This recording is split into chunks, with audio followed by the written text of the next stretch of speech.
What's going on, everybody? Welcome into the Prophecy Misfits Podcast. This is episode 376, the Great Energy Reset. And we are definitely going to be covering a lot of what is happening with the energy sector, specifically involved with this war. It's an angle that I think that we need to look at, to say the least. There's some interesting stuff. I've been racking my brain about this situation over there, and to me, I don't know, there's just something nagging at me that it can't just be what we think it is. There's got to be more to it, and maybe I found something, maybe I didn't, but either way, we need to talk about it because I think it's rather important. So, yeah, we got some things to talk about when it comes to the energy stuff, but this is what we do on Tuesdays and Saturdays, except for last Tuesday because I didn't have internet. My internet, because of the crazy wind that was going on, went out on Sunday night, and it didn't come back on until Tuesday evening. But it's up, it's working now. But either way, this is what we do on Tuesdays and Saturdays. We get together and we watch for the crazy things that are happening around the world, so we're not caught off guard. We're called to be watchmen. We're called to pay attention to what is going on in these last days, and we're called to warn people about it. And so that's what we do, is we want to keep an eye on everything and make sure that we're not caught off guard, and we can use this as an opportunity to warn people and to share the gospel with as many people as we can. So, yeah, if you're new, welcome in. Glad to have you here. If you're a veteran around here, then you know the deal. So, yeah, all that stuff. The Great Energy Reset, though. Plenty of things to talk about. We got a whole host of things. A lot of it's going to have to do with energy related stuff, gas and fuel and shipping and all that stuff. And I know that's usually one of those topics that people don't necessarily tune in for. But then as soon as something crazy and catastrophic happens with it, all of a sudden they have interest in it. It's amazing how that works. So hopefully you guys are willing to hear me out on what's going on with a topic that sometimes can be a bit boring. But yeah, we got a lot of stuff that we'll be covering when it comes to fuel. A lot of fuel production plants over in the Middle East have been hit and struck and shut down, and force majeure and a whole bunch of other things regarding that. So we'll talk about what's going on with that production wise, how it affects us. But like I said at the beginning, there's something, I don't know, it's just been nagging me. It's like there's obviously something more to what's going on with this war situation, especially since some of the main targets, like what has been getting hit the most by far, all has to do with production plants and then the closing of the Strait of Hormuz, which I don't know, maybe there's something to it, maybe there's not. I think it's worth looking at. So we're going to take a look at all that stuff. And we're also going to be taking a look at how this might be playing into the strategies revolving the Iraqi Silk Road. You guys know about that. That has to do with the Grand Al-Fa port and Babylon and all that type of stuff. Maybe there's a connection there. We're going to look at that. But also something that's kind of gone under the radar that I think might be playing a part in this, and it's connected to the Great Trust or Project Sunrise, the rebuilding of Gaza, and that has to do with the Ben Gurion Canal that's been floating around for a very long time about building a new canal that goes through Gaza. Pretty interesting on that. So we'll be taking a look at a few of those things as well. Maybe that has something to do with it, especially since we know the Gaza thing just finished up, and so maybe this was the next avenue for them to take, and that involves closing down the Strait of Hormuz in order to get support to build the canal. So we'll take a look at that stuff as well.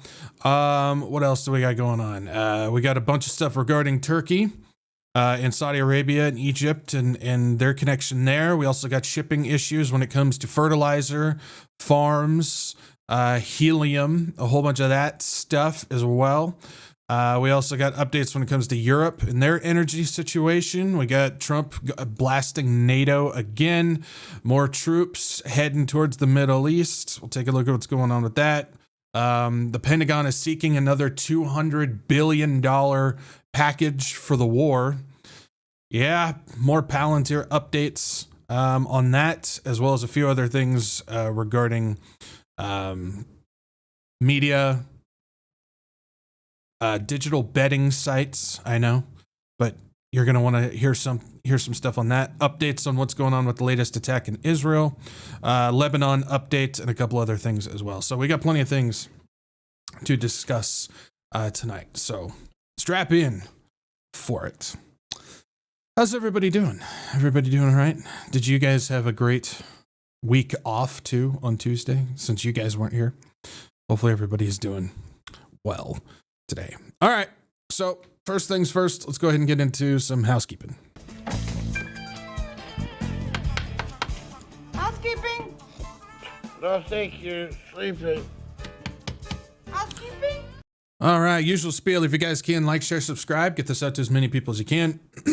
It's not about views, not about butts and seats, but it is about getting the warning out to people and getting people to Jesus. So if you guys can do me a solid and like, share, subscribe, I would certainly appreciate it.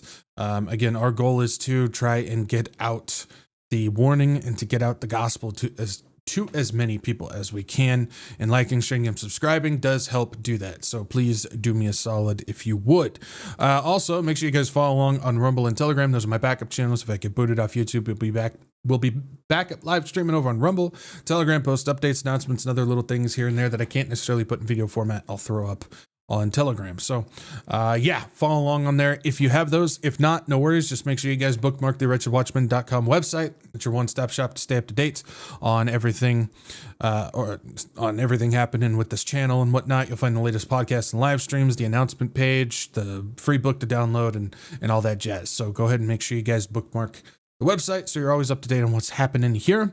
And last but not least, if you guys like to support this channel and what I got going on, I got donation links down below. CashApp, Venmo, and Give, Send, Go. This channel's not monetized. I don't make anything from ads, views, or anything like that. I don't do paywalls. I don't do subscriptions. I don't do memberships. I don't do any of that type of stuff. I think it needs to be 100% free. And you guys are the ones that make that happen. So thank you guys for your support.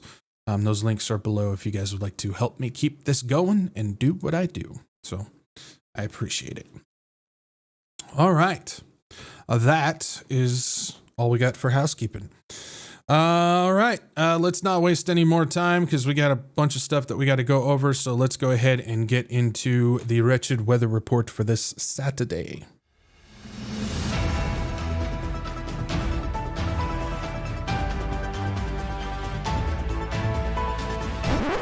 Everybody got their fancy hats? Let's go! All right, so the wretched weather report, what we do on Saturdays, we keep track of the trends of what's going on when it comes to weather stuff. Things like volcanoes and earthquakes. We pay attention to things, tornadoes, got the crazy tornadoes happening all throughout the Mid-East and the Southeast and all that type of stuff that just happened. And other things when it comes to landslides and hurricanes and everything like that. I'm not a geologist, a meteorologist. I'm not a proctologist or the Queen of England, but I do my best to try and keep an eye on this stuff because as we know, these will increase in size and frequency as they get closer and into the day of the Lord, the part of the birth pangs. And so it's worth keeping tabs on the best that we can. And so, excuse me. Thank you, Rumba. As far as this past week, earthquakes 5.5 magnitude and up. We got a couple large ones. A bunch up in the sixes. And we got a 5.8 in Marseille, Cuba. Yeah, Cuba got hit, even though we know what's going on with them. Multiple blackouts and everything like that. On top of that, they just happen to have an earthquake. Pretty interesting that earthquakes keep happening in places that the United States is attempting or has attempted to invade. Interesting.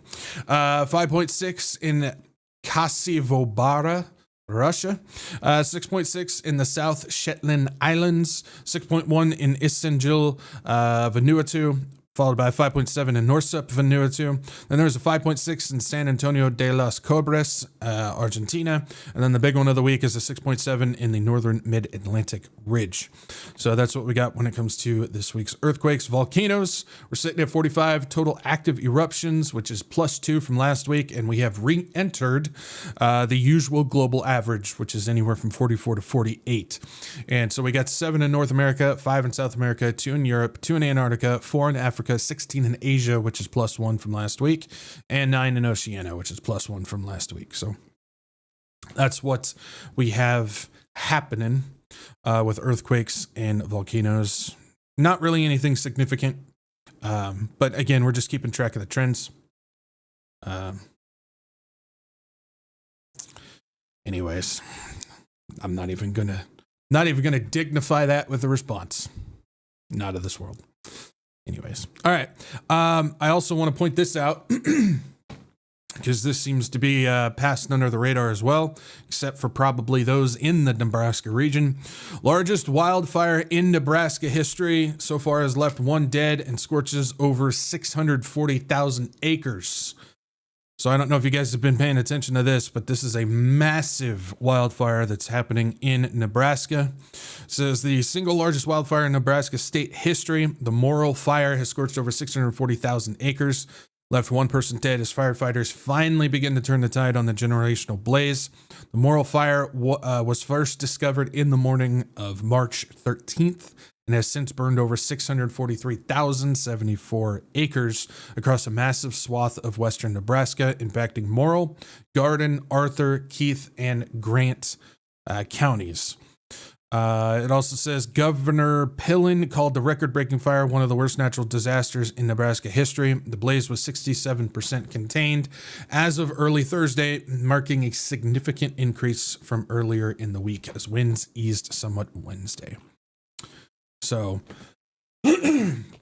we are entering wildfire territory, or time frame. Territory, time frame, whatever.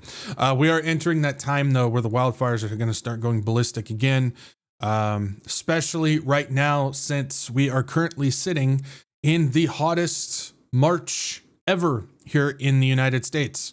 I don't know if you guys saw that as well. We just hit a record high temperature of 114 degrees. I think it was in Arizona, for March, highest ever March recorded, temperature. So we got some interesting things happening with the weather, which again, do with that what you will when it comes to how we've gotten to that point. We hear from the crazy, climate people. It's the climate change and all that type of stuff. And we know it's not what they're declaring to be climate change. I always view it as we're at a moment right now where there's going to be a lot of supernatural things occurring and a lot of evil things occurring. And there's going to be a mixing bowl of those things swirling around together. So when it comes to what's going on with the weather and the crazy things happening, it's a combination of the two because of the times that we live in right now. It's not the climate change, people, but so crazy weather. Please be praying for those in Nebraska. A lot of land lost, a lot of animals probably killed and have lost their habitats. And the fact that there's going to be the firefighters there dealing with it. Please continue to pray for all of those affected by the Nebraska wildfires as well. So, beyond that, if you guys know of crazy weather happening, feel free to put it in the comments and we can pray for those people being affected by it. I know there's still tornado issues and stuff, people recovering from all that craziness. But again, it's worth keeping track, not only for the increase of craziness when it comes to the weather, but also praying for those affected by it. So, Lori Ann says, is it spring yet? We have lots of snow up here. It's crazy that there's like the hottest March ever, but yet there's still places dealing with snow. It doesn't make any sense how that works. All right. And that's it for the Wretched Weather Report. Let's see here. Oh yeah, Kansas always gets brutally hit by the sun. Yeah, never fun. All right, let's go ahead and move on, and let's get into what's happening over there in the Middle East situation. And this one occurred out of left field. Iranian security chief Ali Larijani was indeed killed by an airstrike. And so this was the dude that I was telling you guys, keep an eye on because he might be an interesting player in all of this. And he has been taken off the board. Pretty interesting. I was not expecting it, but then again, I wasn't completely writing it off either because I just thought he was somebody that could play an important part in the future because of the connections he has, but he's been eliminated. So very fascinating on that. Ali Larijani has been killed. It's been confirmed by Iran. So, again, as I always say, they are pretty upfront because of their how they operate according to their religious side of things. When significant people die, they're pretty upfront with it. They don't tend to hide that stuff. Says Israel says Iran's top security official, Ali Larijani, again confirmed by Iran as well, and the head of the paramilitary Bazi force, Golem Reza Soleimani, have been killed in Israeli airstrikes. Iranian authorities have confirmed the deaths of both men as well as Larijani's son and bodyguards. Bodyguards do not protect against missiles. Unless you got a crazy fat bodyguard who can withstand all. Anyways, we're not going to go there. So yeah, Ali Larijani has been killed, which is pretty interesting. Now, what I do find fascinating is he was killed 2 days after his last post on his social media Twitter account. And he was pretty vocal on there, and he did a lot of communication. And this was his last one that he sent out, and this was 2 days before he was killed. And he says, I've heard that the remaining members of Epstein's network have devised a conspiracy to create an incident similar to 9/11 and blame Iran for it. Iran fundamentally opposes such terrorist schemes and has no war with the American people. I don't know about you guys, but it's interesting timing that he decided to pull out the Epstein card as well as warn about a false flag, and then 2 days later he gets taken out. Interesting. He also repeated what the Iranian regime has been saying since the beginning of this, and they've repeated it over and over and over again. Their war is not with the American people. It's with the government, American government, and Israel. And so it's pretty interesting that he gets taken out when he pulls this out. Kind of fascinating. Interesting timing in regards to this. So, yeah, with that, it looks like Ali Larijani has been taken out. So he's not playing a part in all of this. The Iranian regime, as brutal and aggressive as Ali Larijani was, shockingly enough, the people who are replacing him are even worse. So again, when it comes to the situation with the regime that's taking over positions in Iran, it's becoming much worse. They're less diplomatic. They don't like talking. They're ready to pull the trigger. They're very aggressive. They're ready to start launching stuff into highly populated areas of Israel, which we just saw something that happened tonight. We'll talk about. And so Ali Larijani, again, as brutal and as evil as that man was, he was still somebody that could hold some stuff back. And now that he's taken off the board, that doesn't appear to be in play any longer. So fascinating. As of right now, I don't necessarily have any names for you on who to watch in Iran. That was kind of the guy that I was kind of paying attention to because of all his connections. And so we kind of got to reset and just to keep an eye on what happens going forward. Something else, just to kind of to reiterate this thing, like as I said before, when it comes to specific people, high up leadership in Iran, because of how they operate according to their religious stuff, the Islamic religion that they hold to, they're pretty upfront when specific people get killed. It's usually because it's an honor, it's a martyrdom, it's things like that. So they put that stuff out. They don't necessarily hide it. And as of right now, we still have no idea where Mojtaba is in all of this. And I know there's the rumors going around and stuff that he was in a coma and he was killed. There's rumors going around that he was evacuated to Russia for medical care and stuff. None of that can be confirmed. All of that is just hearsay and things being sent around social media and text messages and all that stuff. So we don't necessarily know what's going on. But then you have the fact that they haven't even announced if he was dead. They didn't announce it, which is kind of goes against their ploy, but you never know. Maybe they'll do something of hiding his death you just never know on that. So we don't know what's going on with Mojtaba when it comes to the Iranian side. His cardboard is everywhere, though. That's true. Yeah, he's got a lot of cardboard cutouts. Proton, yeah, the new Ayatollah. That's Ali Khamenei's son, Mojtaba Khamenei, and he's taken over as the new Ayatollah. So we don't know what's going on with him. Then you have the situation with Netanyahu, and I talked about this on the Friday Wretched Recap. We don't know what's going on with him. We don't even know if he's alive. Now, this is a situation where I would put it up, he's either dead or they're trying to do a psyop when it comes to it.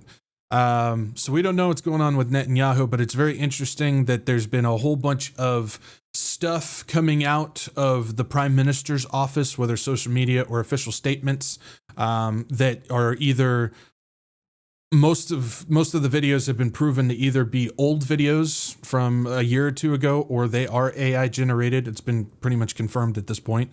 The only quote unquote live press conference that he did was virtual, so there's nobody in the room for it.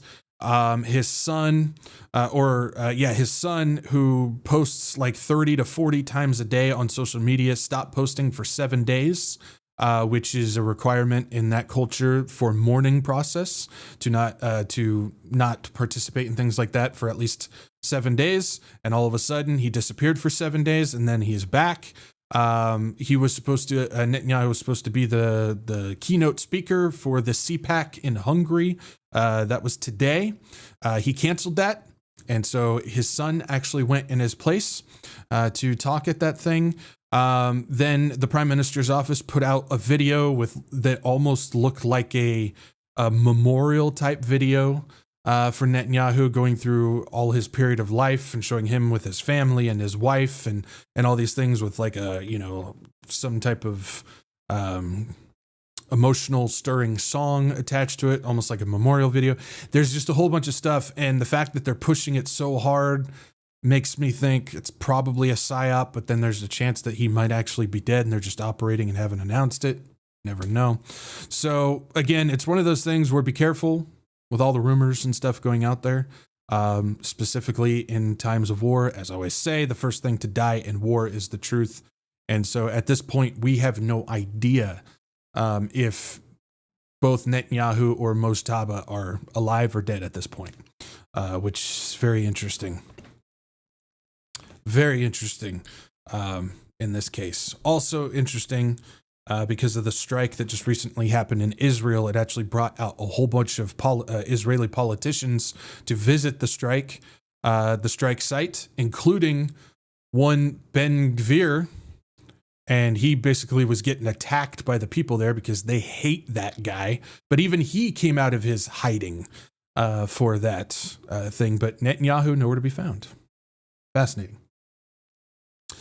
So just wanted to bring that up as well when it comes to deaths of leadership in that situation. All right. Let's go ahead.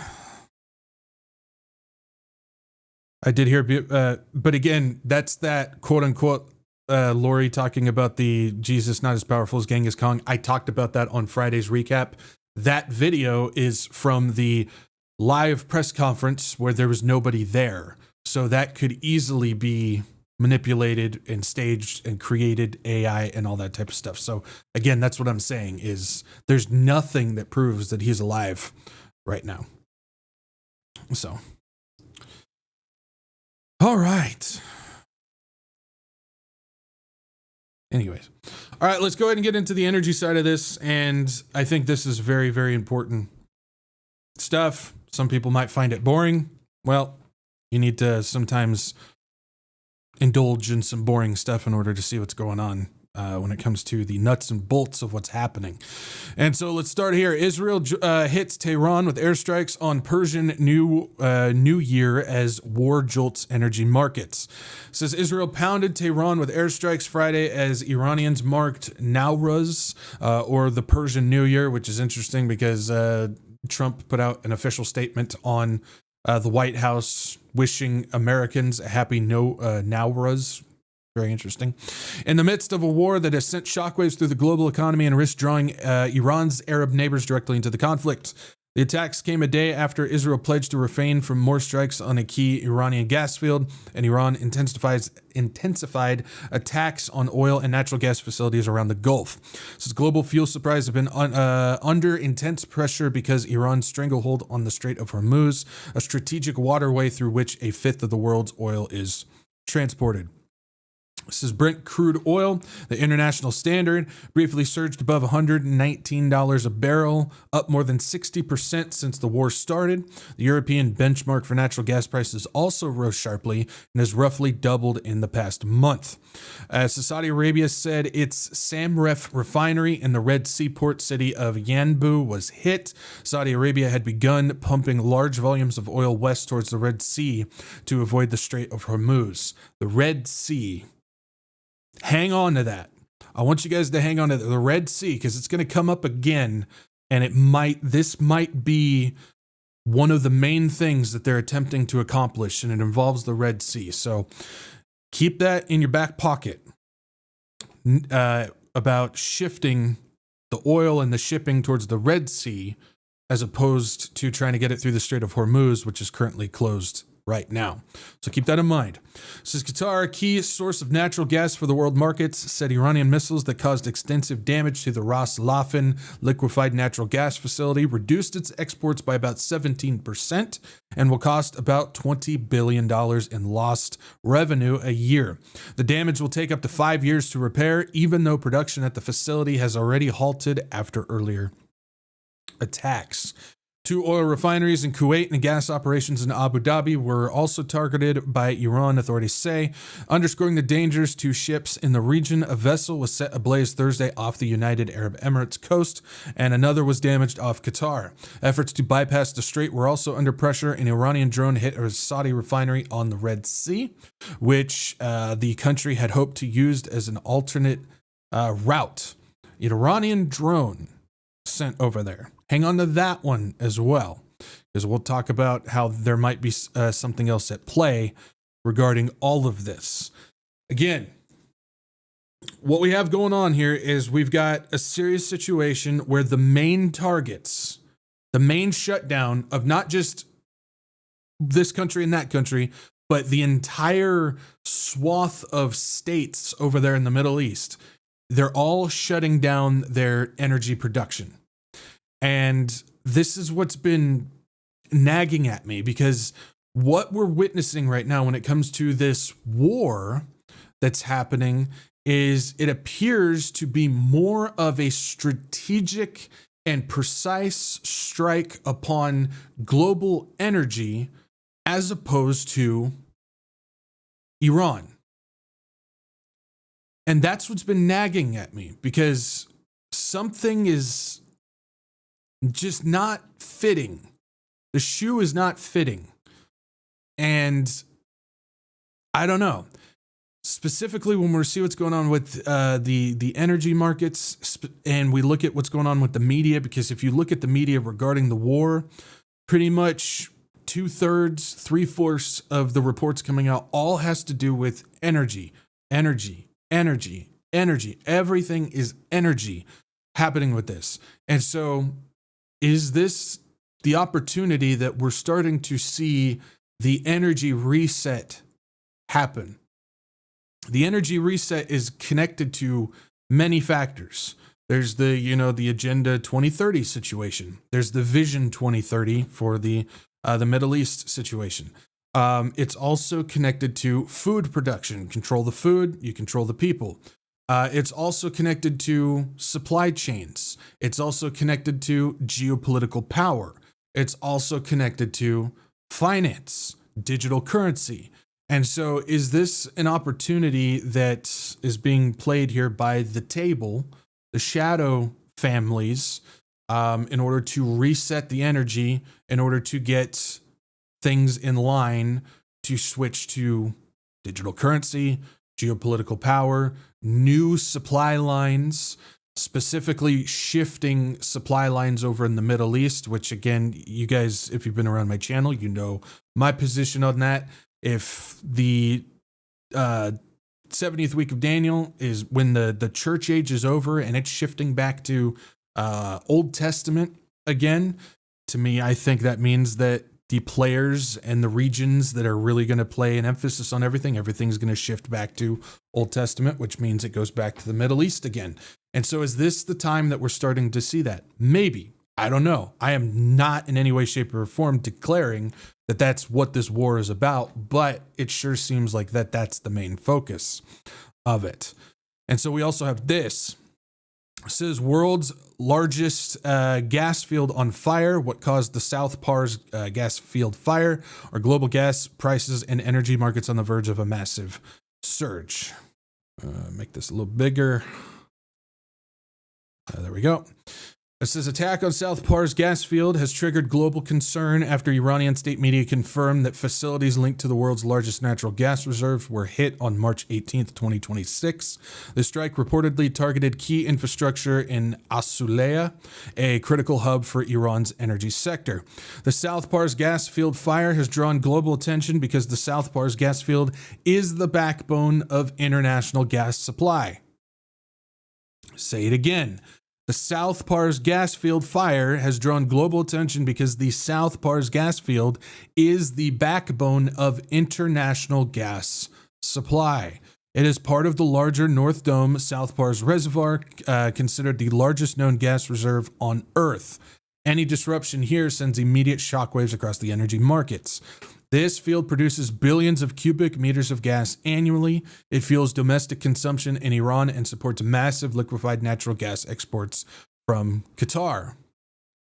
So we've got the world's largest gas production field shut down, causing serious problems on top of all the other ones. Then we have Iran wipes out 17% of Qatar's LNG liquefied natural gas capacity for up to 5 years. 5 years that 17% of Qatar's LNG is going to be shut down. It says they will have to declare force majeure on LNG contracts for up to 5 years, some 12.8 million tons per year of LNG offline. Iranian attacks have knocked out 17% of Qatar's liquefied natural gas LNG export capacity, causing an estimated $20 billion in lost annual revenue and threatening supplies to Europe and Asia. Saad El-Kabi said 2 of Qatar's 14 LNG trains and one of its two gas to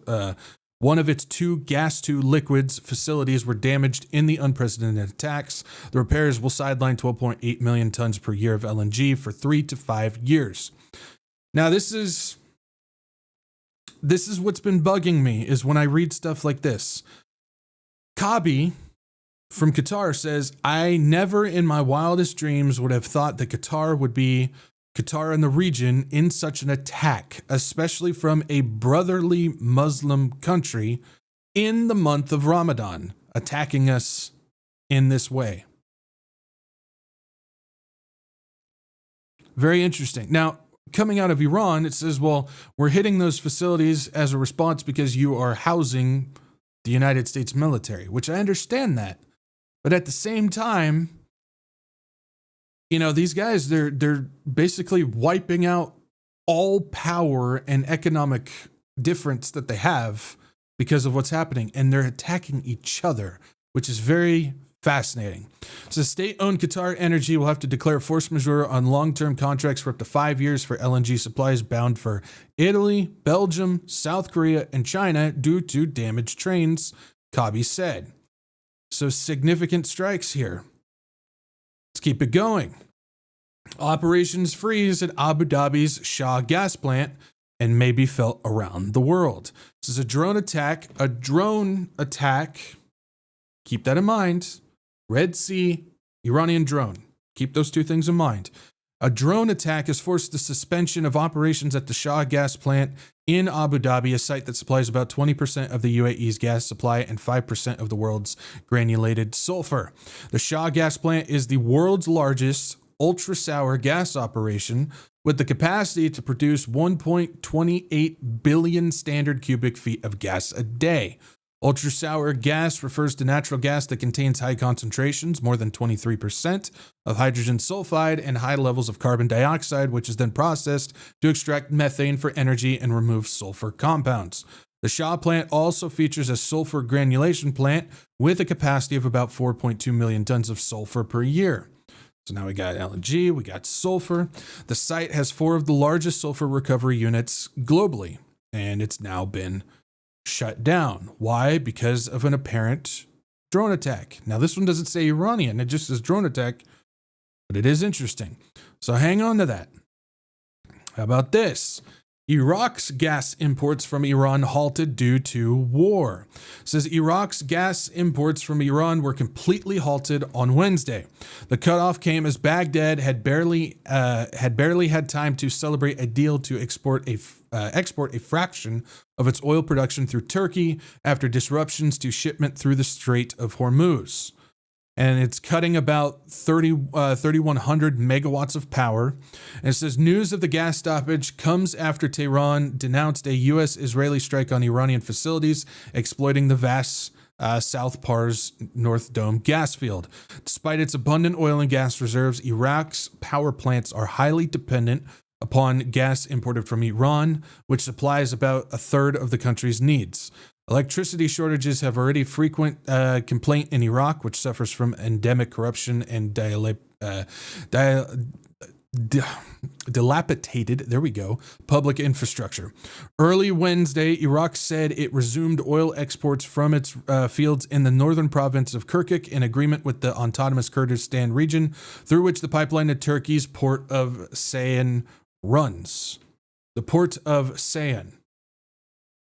And that's also key. That's involved with that whole Red Sea situation, the Mediterranean Sea. Hang on to that. But it will export 250,000 barrels per day, only a fraction of the 3.5 before the war. However, Iraq, whose crude sales make up 90% of its foreign revenue, had few options after Iran effectively shuttered the Strait of Hormuz, through which Iraq previously shipped most of its oil through the southern Basra fields. So now what Iraq is doing is it's shifting and it's sending its exports, even though it's significantly less, up through Turkey. Why is Turkey so important? Well, we know biblically they're very important because they're going to be a part of the coalition that gets they're going to get hooks in the jaw to pull them to invade Israel. And that's when God's going to protect them Old Testament style. We know Turkey's the main leader when it comes to that. They're listed multiple times when it comes to that prophecy, Ezekiel 38. We know Russia or northern Russia, specifically if you're going off the scriptures, a part of that. We know Iran is a part of that as well, along with Sudan, which would be old Ethiopia, and then Libya is a part of that. Something is going to hook the jaws, multiple hooks into their jaws to draw them in. They're going to want to go in to plunder. That's what it specifically says. Now, some people twist it and go, these groups are going to come together because they hate Israel and they just want to go in and attack them. No, the scripture, the prophecy specifically says they're going to get hooked to come in and plunder and steal and take what Israel has. What's interesting with the situation regarding all of this is we have a whole bunch of LNG and energy all coming off the board all at the same time right now because of this. We haven't gotten to the point that I'm going to make when it comes to shifting supply lines. We'll get to that. But what we do know is most of Israel's production is still there. Now, they've turned a lot of it off, but it's still there, hasn't been hit, and it's ready to go, including the Leviathan gas. Is energy something, a hook that's going to draw these countries in because of a lack thereof currently in the country? Maybe.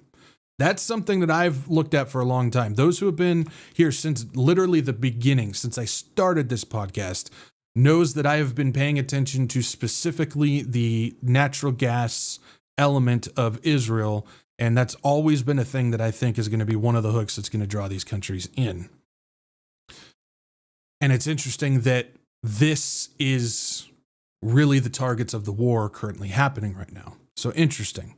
Just throwing it out there. I'm not saying that that's what it is or anything, but I think it's worth keeping an eye on. Now we have this. Iraq declares force majeure on foreign operated oil fields over Hormuz disruption. And it says Iraq has declared force majeure on all oil field development by foreign oil companies after military operations in the region disrupted navigation through the Strait of Hormuz, halting most of the country's crude exports. Navigation through the Strait of Hormuz, a choke point for around 20% of global oil and liquefied natural gas supplies, has been severely affected by unprecedented military activity, the oil ministry said in a letter dated March 17th. Most Iraqi crude exports transit the strait, and the disruptions have caused storage capacity to reach its limits. It says, based on the situation, the ministry ordered a full shutdown of production at affected concession areas with no compensation arising from the measure under contract terms. Just significant closure after significant closure. And just all these companies are shutting down and declaring force majeure on all contracts. So far, what we can gather, why energy is such a potent target in the war with Iran. We're getting at least 39 energy oil refineries, natural gas fields, and other energy sites in 9 countries have been damaged since the United States and Israel began hitting Iran. So 39 energy refineries, gas fields, and energy sites in 9 countries. 9 countries. So what's supposed to be 3 countries involved with this war, 9 countries have had their energy fields specifically hit. You guys see what I mean? Like, there's something funky about what this war is, because that's the targets. And it's not just one group going in and hitting it. It would be different if it was like Iran was just hitting specific ones or whatever. But it's all these surrounding countries with all their oil fields getting hammered, shutting down, which is very, again, interesting.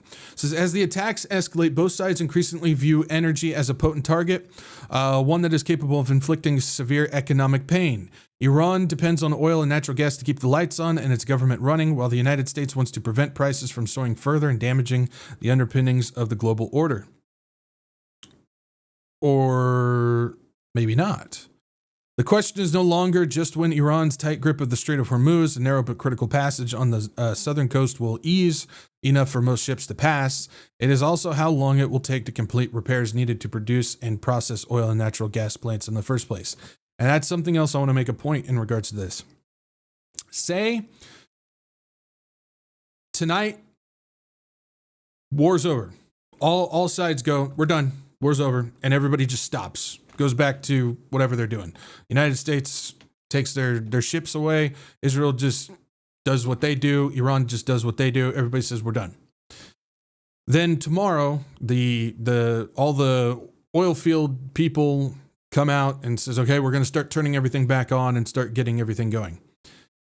You're looking at least for some of these fields, minimum of 2 months to get them even going again. And that's not max capacity. Because not only do you have to get those things actually up and running and moving, but then you also have to get the ships back on track logistically. That's going to take a couple months.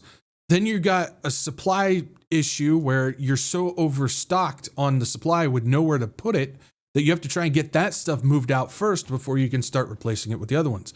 So you're looking at a minimum at least 2 to 3 months before everything starts kicking on. And then you're looking at, from what I've gathered from these people, you're looking at an estimate of 8 to 9 months before everything's back at full capacity. And that's the ones that aren't damaged that need to be repaired. Those are just the ones to actually get back up to full capacity that are just shut down at this point. That's something that you will feel in your gas prices for that whole period. You're going to be feeling gas problems that whole period. There's going to be a couple months of low supply of gas and fuel for certain things. Shipments, you're going to start seeing, again, you're looking at months before the shipments start reaching where they're supposed to be. which affects food, which affects construction, which affects production, which affects manufacturing, which affects all of that stuff. That's going to be months from here on forward of serious drought of materials. All of this stuff is not something that can be fixed a week from now. It's something that we will be feeling months from now. So this is not something that's going to recover quickly. And the thing is right now, everything is still escalating. It's not diminishing, which means we continue to push things forward. So this is something that we're going to be feeling for a very, very, very long time. It says through Friday, the Times have found that at least 47 attacks, though there's no official accounting, and many more have occurred. Strikes occur seemingly every day. So we're looking at about 47 attacks, and then strikes are still happening when it comes to the energy hits.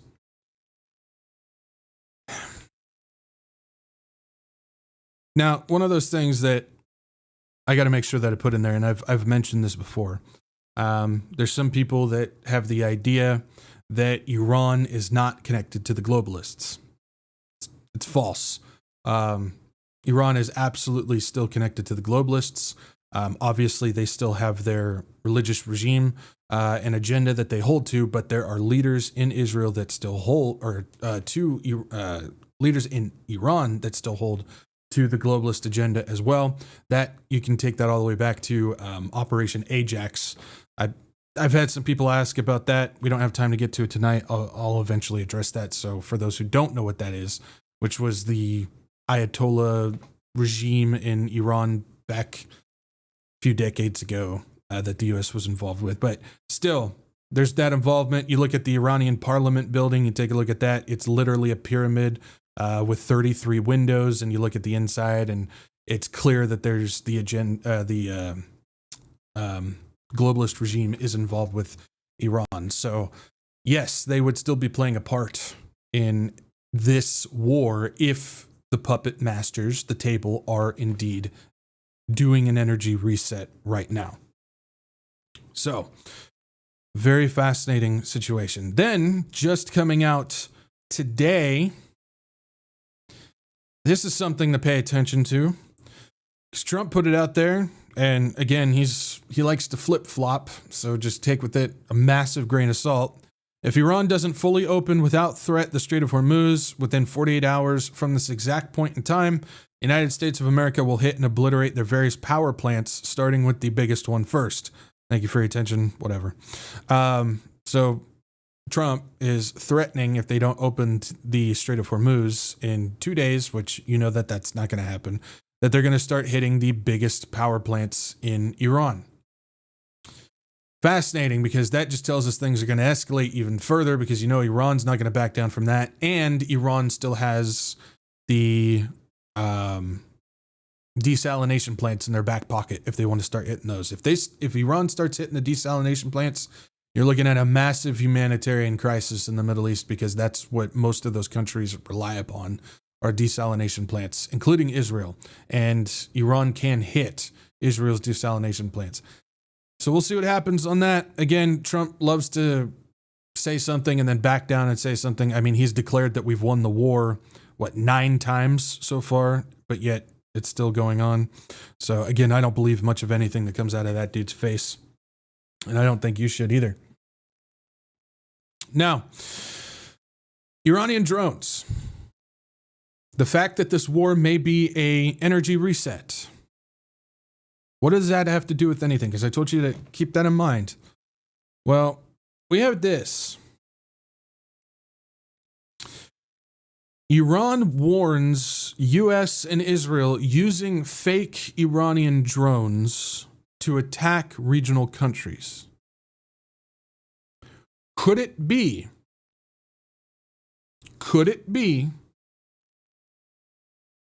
that they're launching, United States and Israel are indeed launching Iranian drones, which they can easily get from Ukraine,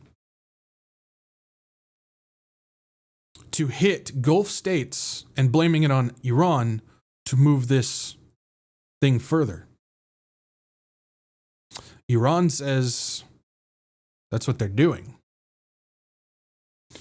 This is the spokesperson for Khatam al-Anibia Central Headquarters warned that Iran's enemies have resorted to a malicious plot by copying the Iranian Shahed drone, which again they can get from Ukraine because it's the same drones that Russia uses, and using it to attack unjust targets in the regional countries with the purpose of framing Iran and sowing discord. In a statement released on Sunday, Ibrahim Zulfikari cautioned all neighboring countries and the Muslim people in the region that the enemy, which has been defeated in the battlefield and is forming political coalitions against Iran, has turned to deceit and has replicated the Iranian Shahed 136 drone, launching attacks on unjust targets in regional countries under the new name Lucas's drone. It's possible. I mean, we understand the deception and the deceit that these countries do to move globalist agenda forward. I mean, you look at the fact that what the CIA does when it comes to the drug trade. We understand that most of these proxy groups and these terrorist organizations were actually just, and cartels are just, they were funded and trained and built by these intelligence agencies, whether it's American, whether it's Israeli, whether it's Russian, whether it's China. These guys build these groups, all these terrorist groups and cartels and stuff. We've gone over a bunch of those. They use them for their advantage. Sometimes they send them into their own countries to do damage so they can move things forward. We saw what happened October 7th. I mean, who's to say that the United States and Israel aren't launching these drones at Gulf states, blowing up these energy things and blaming it on Iran in order to move things forward? It's possible. I'm not saying it's true, but I certainly wouldn't put it past us. Especially if the whole goal of this war is, in fact, an energy and supply chain reset. Something to think about. So, how is this affecting us? Well, let's start off with Australia. Fuel stations run out of diesel across Australia's New South Wales. At least 107 fuel stations across the state of New South Wales in Australia have run out of diesel as panic buying has outstripped supply. Most of the affected stations are operated by independent fuel retailers who source their fuel from importers. Those importers have started rationing fuel sales to non-contracted buyers so they may honor existing contracts with customers. Australia is entering fuel rationing. Now, I've caught wind that this is not only a supply problem, but it's also a deceptive logistical situation where these companies, these importers have been told that they can only supply 50 to 60% of the contract and withholding 40 to 50% of what these importers are paying. I don't necessarily know if that's true, but there's a lot of stuff out there that says that was already happening before this whole situation went down. But either way, as of right now, if you're in Australia, specifically when it comes to diesel, fuel, regular fuel's coming. They're in a rationing situation, and many are running out of diesel all across some sections. I've also seen some reports that they've already got people, specifically in Australia. I haven't seen it elsewhere, but it's probably happening. But in Australia, there's people going around siphoning gas out of people's cars. If you don't have a way to lock your car in like a garage or behind a fence or something like that, I would suggest purchasing a fuel cap lock, which you can just buy them online, and it's the fuel cap with the key. The only way that you can get in is you either have to bust the fuel cap or you have to have the key to do it. I would look into getting one of those, specifically if you're in Australia, but it's probably going to start happening in Europe if it's not already. United States is probably going to follow up. I would invest in a locking fuel cap if I were you guys. Just piece of friendly advice. Moving over to Mexico. Payment for gasoline and toll booths will be 100% digital in 2026. So we just happen to be having a fuel and energy situation crisis happening across the world right now. And what's Mexico doing? Taking the opportunity to make all fuel transactions digital only, which means no cash for fuel. Interesting timing, right? The digitalization of gasoline and booth payments is promoted by the federal government in coordination with the Bank of Mexico and private banks. The President, Claudia Sheinbaum, announced that this 2026, the payment of gasoline and booths collection in Mexico will be 100% digital. During the 89th Banking Convention held in Cancun, Quintana Roo, the president announced the decision that implies the disuse of cash at gas stations. The federal government works in coordination with the Bank of Mexico and private banks to materialize this year, although without yet specifying the date of entry of this measure, the digitization payment or the digital payments for these services. Our objective is that this year, through the schemes, interesting word with scheme there, through the schemes that we work with the bank, let's make it a mandatory to pay for gasoline and booths digitally. This will allow us to promote accessible digital payments that allow us to advance in the digitalization of the country. Fascinating times.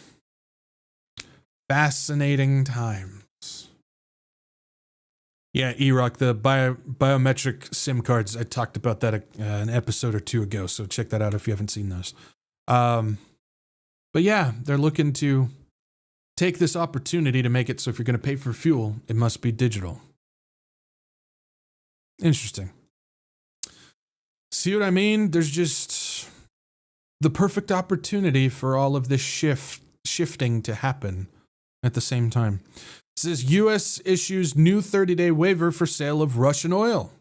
Who's making out on all of this? Russia is, adding Cuba and North Korea exemptions. United States issued a new general license on Thursday to replace an earlier waiver for the sale of Russian origin crude oil and petroleum products loaded on tankers as of March 12th. While the main terms remain identical to those in the license issued earlier, Thursday's waiver specifically excludes transactions involving North Korea, Cuba, and Crimea. All these countries that apparently we don't like. The temporary easing of sanctions on Russian oil is part of the Trump administration's attempt to tame energy prices that have been driven higher by the Middle East conflict. Fascinating, because Russia is making out like a bandit in all of this. How about this one? South Korea considers importing Russian oil. NAPTHA and the industry ministry says South Korea's government is discussing with companies the possibility of importing Russian crude oil, and NAPTHA, Seoul's industry ministry said, as authorities struggle to safeguard energy supplies amid the escalating conflict in the Middle East. The issue is related to the easing of economic sanctions on Russia. Man, Russia, they're making bank on all of this. Very interesting how Russia is really benefiting from this whole situation. Sanctions are being lifted. Countries are buying more oil and fuel from Russia, so much so that they're starting to get to the point of they're going to have to start halting exports and whatnot because of how much oil sales are happening, all while the prices are skyrocketing, which means they're making 2 to 3 times as much as they were before. Interesting. And all these countries like India and China and some European countries and South Korea and all these other ones are starting to purchase Russian oil. Now, in order to make all this happen without resistance, you have to get rid of the useful idiots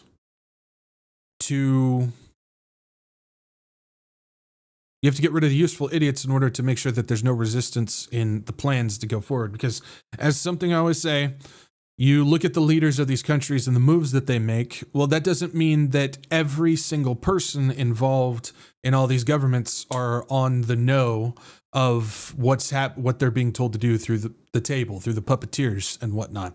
And so there's just some people in there that don't know any better, that are just cannon fodder.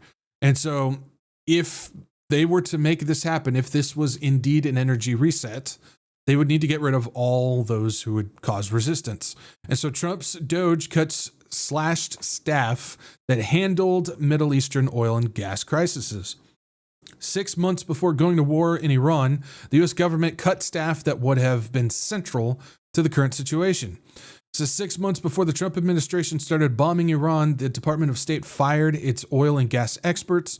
As the war in Iran stretched into its third week in Strait of Hormuz, through which 20% of the world's oil supply usually flows, remains effectively closed, the U.S. government is without the resources it once had to handle such crises. In July of 2025, as part of Trump's reduction in force initiative, the administration laid off staff who would have been responsible for gaming out possible scenarios if the Strait of Hormuz was closed. The agency also let go staffers who closed professional relationships at oil and gas companies in the Middle East and experts tasked with maintaining diplomatic contracts at foreign energy bureaus. So it seems, because this happened back in July of 2025, that they cut all these people. It seems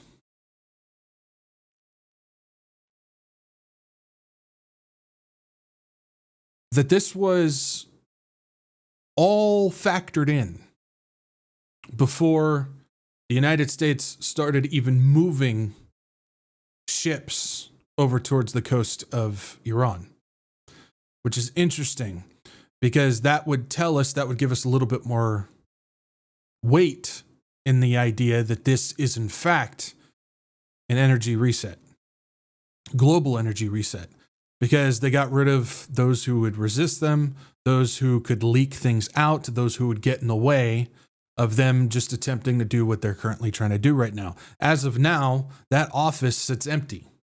There's nobody there to deal with the situation because they don't want anybody in there because they've already got their marching orders.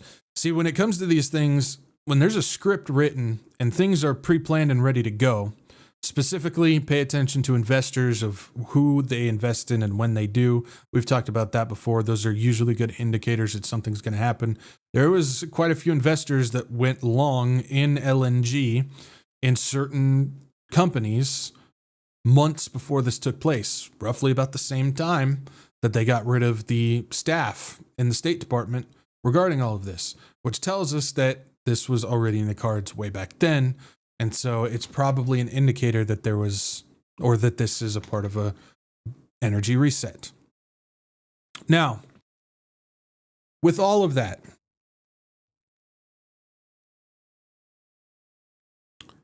how would all of this play in the, how do I want to word it? In the energy supply lines of that region. So as of right now, we know that there's a giant geopolitical power shift that's currently happening around the world. It has been for a while now. We've seen the different things happen. Europe's starting to fall apart. Russia is still holding pat as of right now. The Asian side of things is interesting because you got South Korea that's starting to get very, very cozy with China and attempting to get cozy with North Korea. So you have that situation that's happening there. The entire Middle East is in a total shift right now. Specifically, you have the Gaza situation. Now you have what's going on in Lebanon. We'll talk a little bit about that later. But you have the Lebanon situation, which Israel's looking to do the same thing in Lebanon that they just did in Gaza. And now you have the energy shift that's currently happening, specifically with this war that's drawn in even the Gulf states and all of this. So there's a lot of movement that's happening. One of the things that we're paying attention to is the geopolitical power shift when it comes to what's going to eventually happen biblically. Because we know things that are moving forward, they have to get set up for coming biblical events, prophetic events that'll happen, post-rapture and into the day of the Lord. And so I mentioned this before, I hold to the idea that what we are witnessing, or what will happen in the end, in the day of the Lord, is it's going to go Old Testament again. And we know that the supernatural is going to become very obvious. We know God's going to be involved in what is currently happening on this earth like he did back in the Old Testament. We're currently in the church age right now where the rules of engagement, I guess that's the best way you could put it, are different. And so I always view it this way. If you look at the timeline of what is currently happening, past and present and future, you have this first 69 weeks, then you have the church age, and then there's the 70th week. And so if you were to look at a timeline and you view what's going on, you have Old Testament, then you've got a new set of rules of engagement during the church age, and then it's going to go Old Testament again.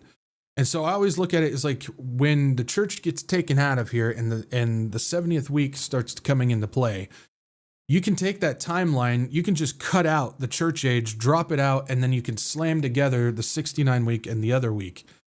And so how I view what's going to happen in the future, and again, I could be wrong, but this is how I view it. That's how I get to the idea of how the world is going to look during that time, with Babylon, literal Babylon, coming back into play. I look at the fact that the revived Roman Empire is probably going to go back to the old style, which was the Eastern leg of things, as opposed to what we see in Europe. That's how I view these things. And so I think if it's going to shift back there, if that's the case, if things are going to shift old school or Old Testament again, and that involves geopolitical power, that tells me that the supply lines must all change in accordance with how that will play. And so we're seeing some of those start to come to fruition, such as the Al-Fa Grand Port, the Iraqi Silk Road, which goes up through Iraq, into Turkey, into Syria, up into Europe. Everything that we're starting to see when it comes to these supply lines, things are being built up, and now we're currently shifting to those, is starting to come into play with how it looked back Old Testament days, which I find very fascinating to watch. That's not necessarily something that I'm seeing being talked about, because, and this is not a shot, this isn't me taking a shot at the pastors and stuff again, even though they deserve it, but it's not.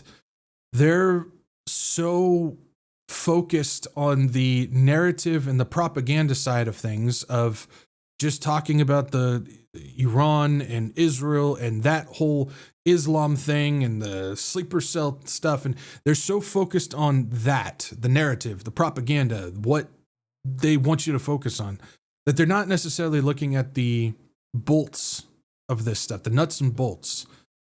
And to me, again, this is stuff that, again, doesn't bring in clicks. It doesn't bring in clicks. It's not sensational enough for some people. It's interesting. I still get people that ask me about the Ezekiel 38 stuff all the time. And the moment that I actually talk about it, I just talked about how this war is actually affecting the Sudan side of things, who's going to be a player in Ezekiel 38. That's one of my least watched things of content. Nobody cares about it because, oh, Sudan, who cares about Sudan? I just want to hear about all the sensational stuff when it comes to Iran and Israel and stuff. But it's the nuts and bolts that are so key in order to make that stuff happen. And to me, that's where the interesting stuff's at. So when it comes to the possibility of us preparing to shift out of the church age into Old Testament style stuff again, the chance of everything reverting back to the old locations, things need to start shifting in that. And what is happening now with the energy side of things is pointing towards that currently being established. And again, that's, I think, what was in my gut, what was nagging me about all of this, because it can't just be what we're being told it is. You know, you hear from the pastors and stuff, the United States and Israel getting to wipe Iran off the map. And so, no, they're not, because they play a significant part in the future. So what is this? And so we're going to go ahead and talk a little bit about this. The church age is not over, Kimberly, because the church is still here. So the church age is not over. That one's pretty easy to debunk. So the first place I want to start in all of that is, why haven't the Houthis fired? So this is something that we've been, or at least I've been looking at. I haven't necessarily talked about it, but I've been waiting for. It's like 3 weeks now. The Houthis, where are they? They haven't done anything, especially since they can shut down. I can never remember the name of it, but there's that other strait that goes by Yemen, and they can shut that down if they wanted to, but they haven't done that. They haven't fired anything. They haven't done anything. And I think this might be, again, we're getting something coming out saying the Houthis are getting ready to join the war next week. We heard that 2 weeks ago, still hasn't happened. So we'll see. But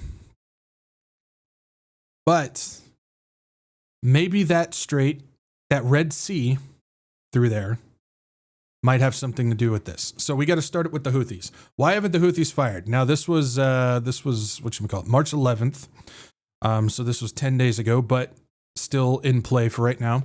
It says, in the weeks before the U.S.-Iran war began, the Houthis promised that in the event of conflict, the Red Sea would run with the blood of their enemies. In speech after speech, Abdul Malik al-Houthi, the group's leader, told his followers that any attack on Iran would trigger an immediate and devastating response. The movement that had spent 2 years disrupting global shipping, launching ballistic missiles at Israel, and branding itself as the most committed member of the Axis of Resistance, staked its credibility on a single proposition. If Iran is hit, we strike. Iran has been hit constantly for more than a week, 3 weeks now. The Houthis have not struck. In the span of months, the Houthis watched Israel kill their prime minister, a dozen cabinet members, and their chief of staff. They saw fellow proxy leader Hassan Nasrallah of Hezbollah die in Beirut, and then they saw their patron supreme leader die. The Islamic Revolutionary Guard Corps infrastructure that built their arsenal is being dismantled in real time. It's not. That's not right. That's not being dismantled. And the movement that spent 2 years projecting invincibility is now calculating from a significantly weakened position. Rallies were staged across every governorate. Abdul Malik al-Houthi seemingly met the moment when he pledged to join the fight at any moment, but no missile has been fired, no ship has been struck, and no drone has crossed the Red Sea.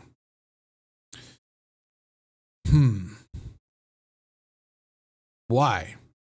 Let's just get a little bit more information. It says the Red Sea campaign of 2023 to 2025 was the most consequential military operation that the Houthis have ever conducted. It disrupted global shipping, forced a multinational naval response, and elevated the movement from a regional insurgency to a global security concern. But it also consumed their best weapon systems and exposed the infrastructure that supported them.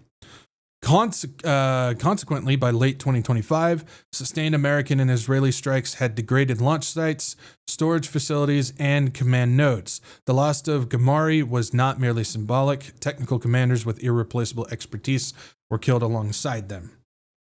Okay, so if we're taking this from a pure logistical standpoint, the Houthis have not done anything, have not joined this war, because they're significantly depleted on leadership, significantly depleted on funds, significantly depleted on military assets. On top of that, that tells us that the economic system that they currently have in Yemen is very fragile and can be blown up very easily. And on top of that, they don't have the ability to hide like Iran does. So everything, all military assets that they have, anything that they would be able to launch is currently mapped out. So the moment that they would get involved with it, they would just get annihilated, pretty much. That's from a purely logistical standpoint. So if we're taking it just from the information side of things, that would make sense why they wouldn't join. It says the Houthis can still launch. Their capacity, however, is diminished, and every launch reveals positions that have already been mapped. But if we want to take this from the position of if this is an actual scripted, orchestrated global energy reset, the Houthis may be completely blocked from getting involved in order to keep the Red Sea open for a possible future supply line change. And that begins here. Now, those who've been around my channel know that I've talked about this before. We're going to talk about it again. The Turkey-Iraq Development Road Project, enhancing regional connectivity and trade. It says Iraq, this was written back in 2023, but there's good information here.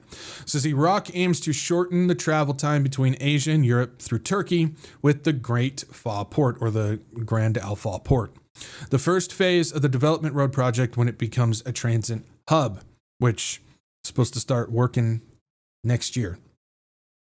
The Iraqi Silk Road, an alternative route to the Suez Canal, is being created to facilitate faster and more efficient trade.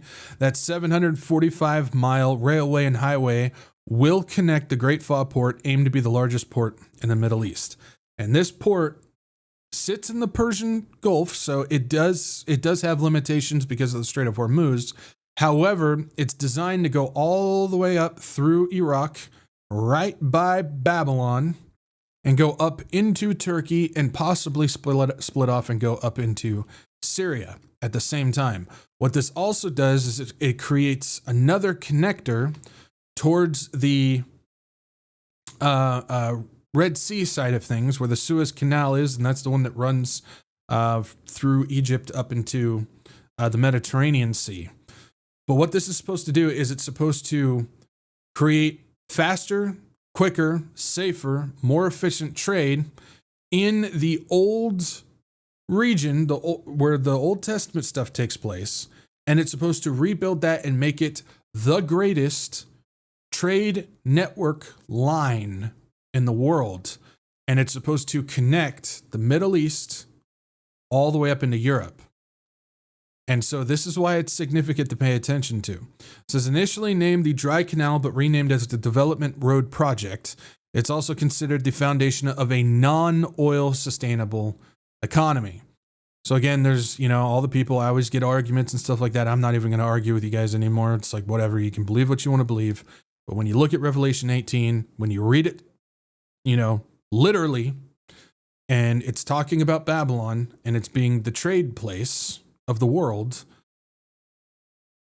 we're looking at it being considered the foundation of a non-oil sustainable economy taking place dead center in the old school region of biblical times. And so you can see here, I can't make it much bigger, but Grand Al Fa Port goes all the way up.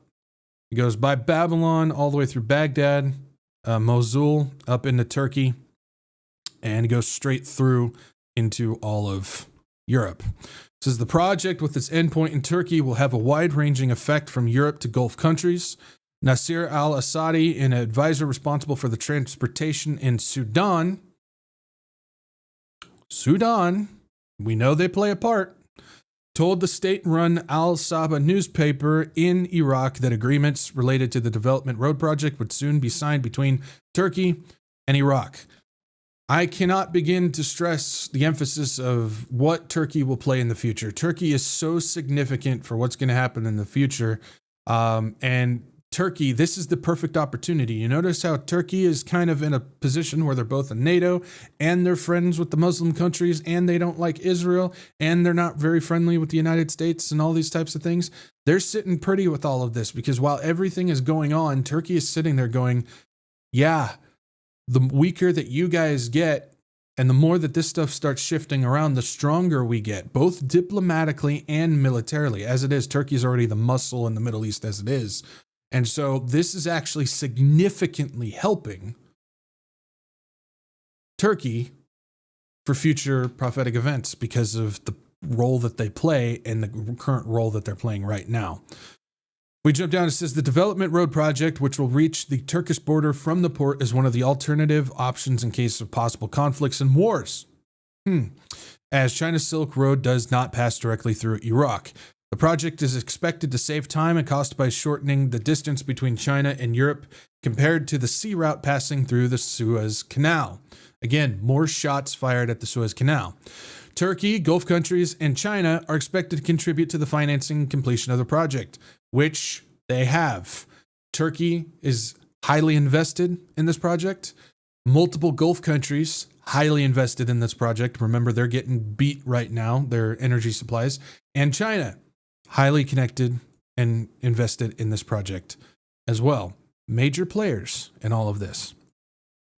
We jump this, the new Silk Road of our region, Iraq's rival to the Suez Canal. Again, taking shots at the Suez Canal. It says the port located in southern Iraq on the Persian Gulf will be linked to Turkey and subsequently Europe by the development road, a 1,200 kilometer network of rail, road, and oil and gas pipelines. This route aims to substantially reduce shipping times from China to Europe, slashing them from 30 days through the Suez Canal to just 25 days via the Grand Fall port and development road, thereby leading to significant reductions in shipping costs.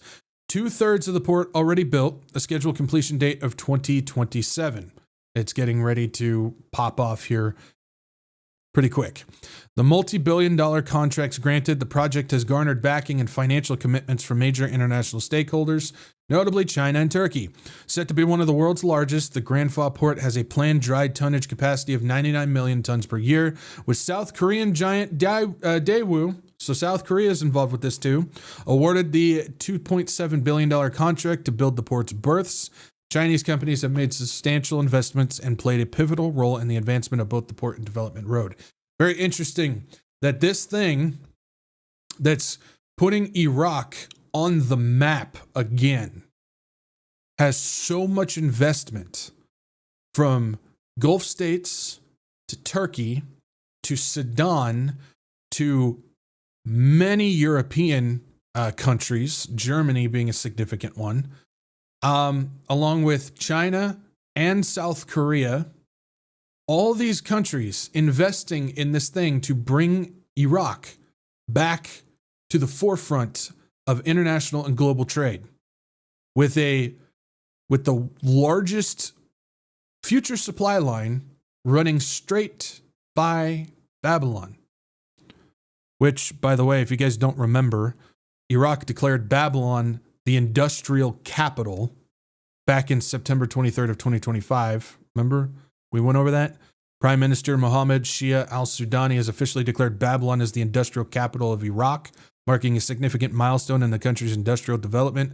Al-Sudani emphasized the province's strategic location, agricultural base, and strong private sector as key factors behind its selection. He highlighted that 54 Iraqi factories have already begun exporting to regional and international markets, while local production of sugar, edible oil, fertilizers, rebar, pharmaceuticals, cement, and chemicals, almost all of those listed specifically in Revelation 18, is meeting domestic demand. And it just happens to be sitting on the pathway for the greatest or the coming greatest supply line in the region. Interesting. But, you know, I'm not even going to go there. The Fa Port and Development Road project represents a pivotal opportunity for Iraq's economic and geopolitical standing. Iraq's landmark 2024 budget forecasts an annual government expenditure of $153 billion. This record-breaking budget highlights a commitment to infrastructure development and economic growth. In particular, the budget emphasizes significant investment in the Port and Development Road, positioning Iraq as a key player for regional trade and connectivity, playing a significant part in moving forward in all of this. Now, just coming out a week ago, even with all of the war happening, just a week ago, Turkey has also recently expanded road construction in the Kurdistan region's western Duhok province and deepened cooperation with the Kurdistan regional government on the development road project. So it ain't dead. It has not stopped. It has not halted. It is continuing to move forward even during this war. And it says, which is a $17 billion corridor designed to link the Grand Fa port on the Persian Gulf to Turkey through Iraqi territory. Qatar and the UAE signed a quadrilateral memorandum of understanding with Ankara and Baghdad to serve as the project's strategic financiers, creating a coalition that binds Gulf capital to Turkish logistical reach through Iraqi geography. Guys, I cannot even begin to tell you how significant and how important this is. Specifically, what is happening with this war in that region over there, and the fact that they are moving this forward with major players all in biblical regions throwing money and supplies and geopolitical power into this thing that's going to work its way all the way up into Europe.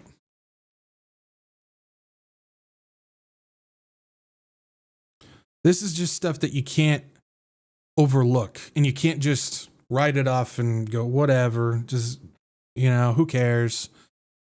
That's what I mean. It's what is currently happening over there in the Middle East right now. Again, we're all dazzled by the fireworks and the sparks and the narratives and all that stuff that's coming through. But underneath all of that, there's a significant geopolitical power shift, a significant supply line shift, and a significant energy shift happening underneath all of this. It says Iran viewed the development road with undisguised unease, recognizing it as a direct threat to its own port and transit leverage. Tehran's incapacitation now removes the principal external actor that counterbalanced Turkish influence over Baghdad and Erbil.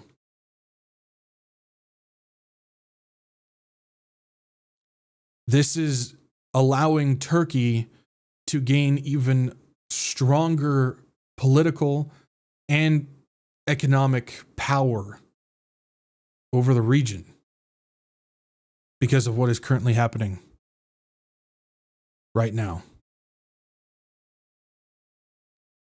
This is very, again, this is not going to be front page news. You're not going to find this in the headlines. You're not going to find this in Gateway Pundit, Epoch Times, Prophecy News Watch, or any of that stuff. They're not going to talk about this. They're going to continue to give you the usual stuff. They're going to give you the narrative. They're going to give you the regular principal talking points that we're getting told all the time.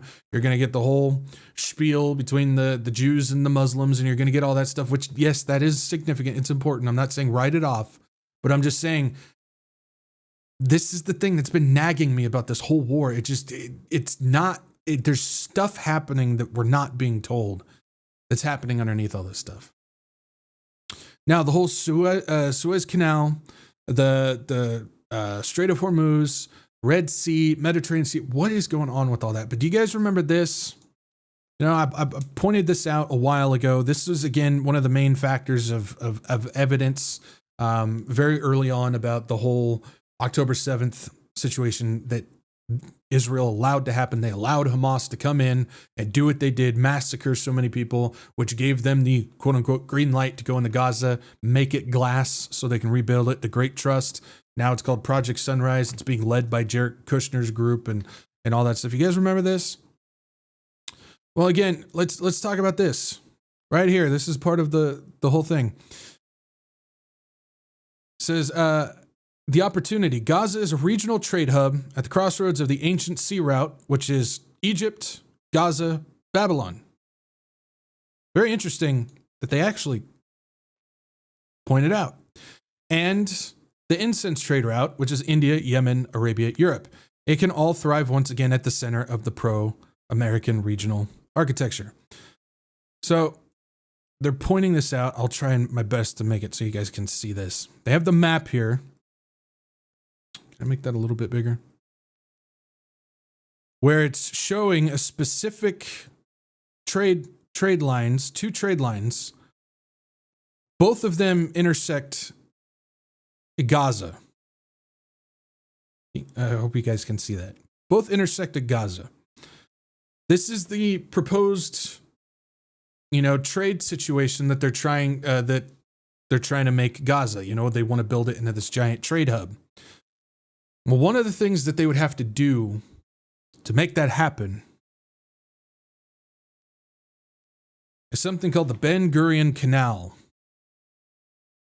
which Israel would build a canal next to the Suez Canal, and it would go through Gaza. Okay, what does that have to do with the war currently happening right now? The main trade spot for the Middle East, where everything comes in and out of, is the Strait of Hormuz. What is currently shut down right now, causing massive global implications? Strait of Hormuz. This is the perfect opportunity for Israel to come forward to gain their support to build the Ben Gurion Canal, which would connect the Red Sea to the Mediterranean Sea, would be bigger and allow many more ships than the Suez Canal currently does, saying we have an option that bypasses the Strait of Hormuz. Perfect opportunity for Israel to, I don't know, initiate a war which blocks energy, oil shipments, product shipments, and the Strait of Hormuz.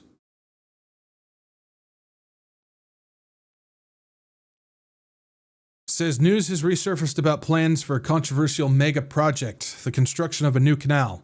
This project, which has been discussed for decades, could significantly impact global trade. Approximately 10% of all world trade currently passes through the Suez Canal, a key route connecting Europe and Asia via the Eastern Mediterranean and the Red Sea.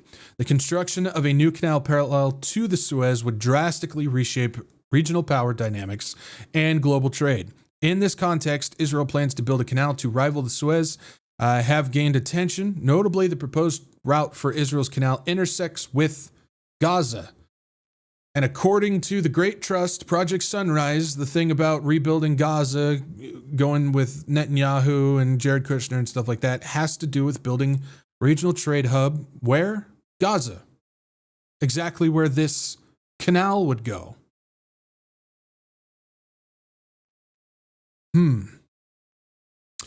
The proposed Ben Gurion Canal, potentially rivaling the Suez Canal, cast a shadow over Egypt's economic fortunes. The new canal represents not just an engineering challenge, but a geopolitical one. Its control would significantly influence global trade routes, including those for oil and grain. The construction of a parallel canal could gravely impact Egypt's economy, challenging the Suez Canal's long-standing dominance in global maritime trade. The idea of the Israeli Canal, later known as the Ben Gurion Canal, was first given in the mid-1800s. At that time, the British contemplated a canal project to connect the Red Sea with the Dead Sea. In 1955, William Allen, an English naval officer and explorer, proposed an alternative to the Suez Canal. Allen's vision was a cost-effective canal linking the Red Sea, the Dead Sea, and the Mediterranean Sea. The proposed route would connect the Mediterranean at the Gulf of Aqaba, extending to the Red Sea and Indian Ocean. So this is not something new, but it's just something that hasn't happened yet. Maybe, I don't know, God holding it back. Who knows? The United States showed interest in this idea in 1963. The Israeli Canal project only came to public attention in 1994. The proposed Ben Gurion Canal aimed to link the Red Sea to the Mediterranean, starting from the southern end of the Gulf of Aqaba, near the port city of Eilat and the Jordanian border. It would traverse the Araba Valley. The canal would cut through approximately 100 kilometers between the Negev Mountains and the Jordanian highlands, bypassing the Gaza Strip to reach the Mediterranean. In April of 2021, Israel announced the commencement of the Ben Gurion Canal, expected to start by June of 2021. It hasn't happened yet. They've been wanting to. They just haven't been able to do it. Why? Gaza has been in the way. It is designed to accommodate ships that are too large for the Suez Canal, with its construction estimated at $55 billion. The control of this canal would greatly influence global supply routes for essential commodities like oil and grain. Israel anticipates an annual revenue of around $6 billion or more from this project. The Ben Gurion Canal is not just an economic venture, it represents a strategic reconfiguration of maritime routes.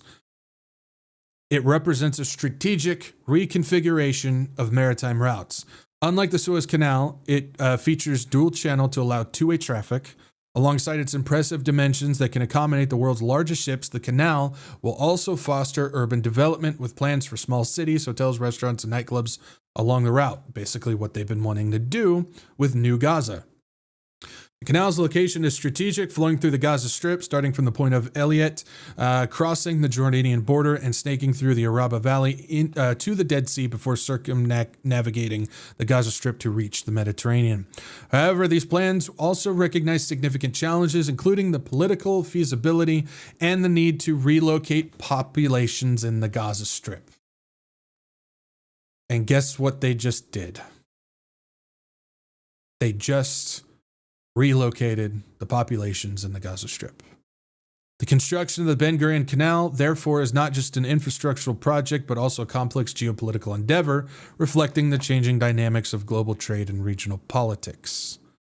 The Ben Gurion Canal project, intended to link the Red Sea to the Ashkelon and Gaza areas through Israel, faces significant geopolitical challenges that would have far-reaching consequences.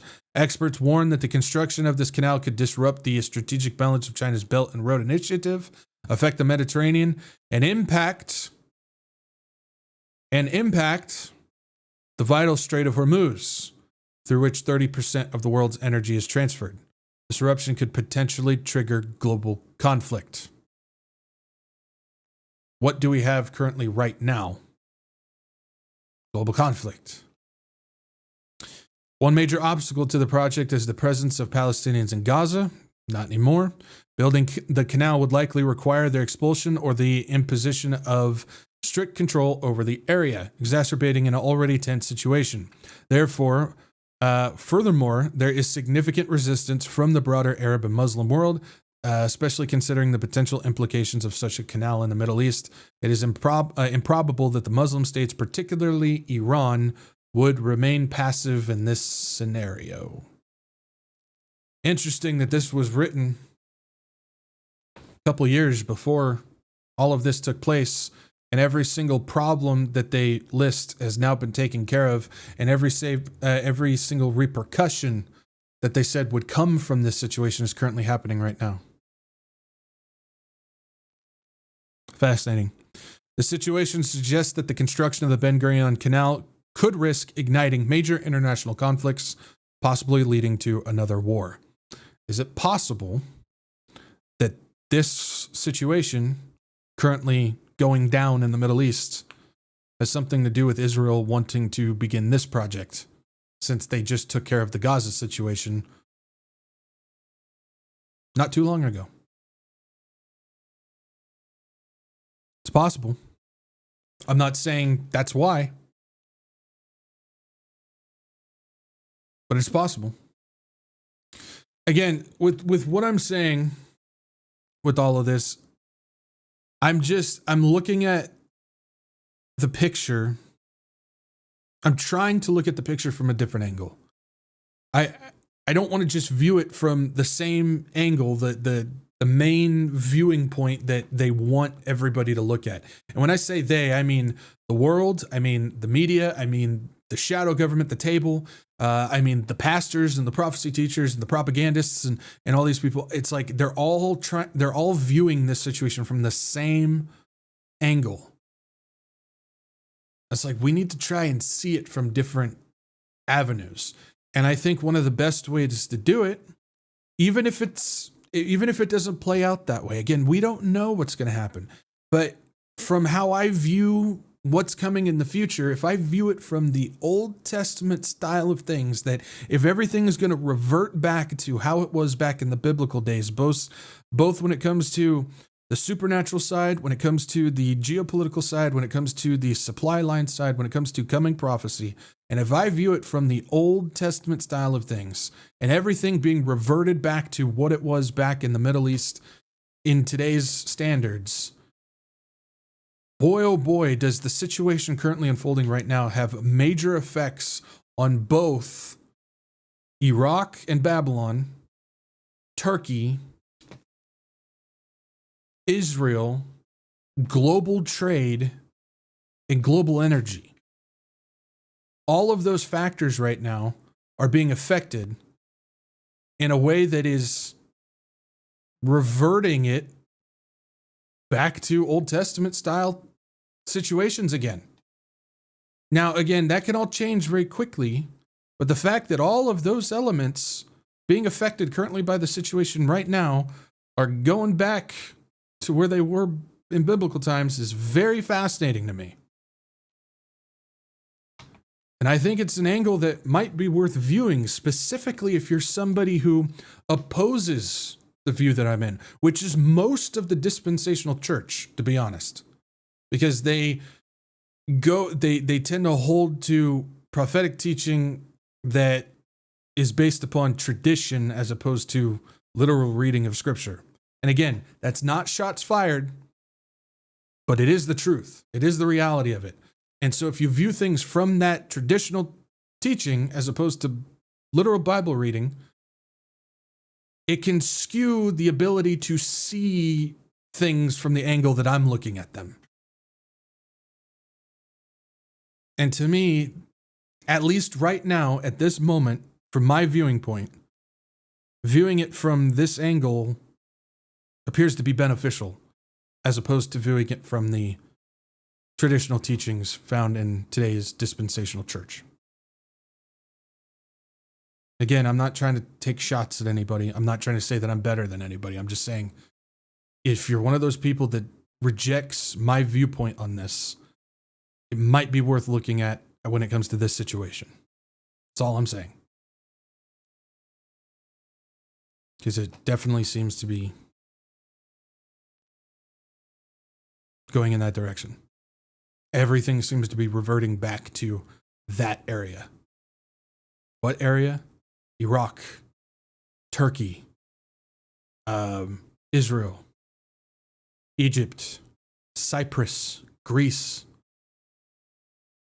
That's where all that stuff comes from. Is that there? Those places, those regions. It's pretty interesting. I don't know. I'll get off my soapbox. But I wanted to share with you what I found in regards to that. All right. Moving on. Still got a bunch of stuff we got to talk about. Let's take a look at this. Turkey, Saudi Arabia, Egypt, Pakistan meet as Ankara pushes for security pact.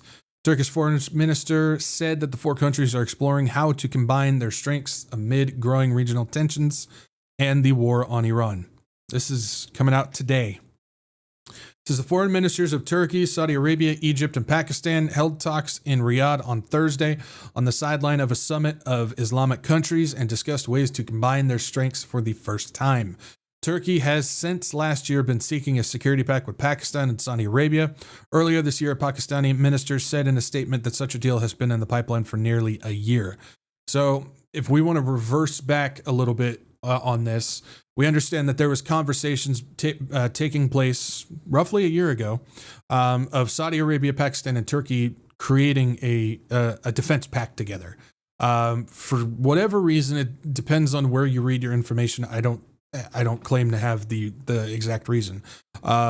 Turkey pulled out of those conversations, and Pakistan and Saudi Arabia went and made their defense pact together without Turkey.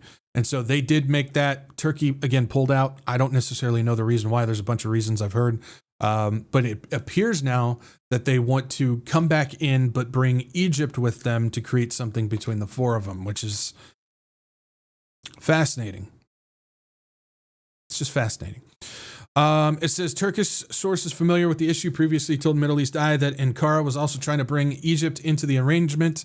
The sources said that the agreement would not mirror the guarantees and commitments of NATO, but would instead serve as a security platform to enable greater cooperation in the defense industry and broader defense matters.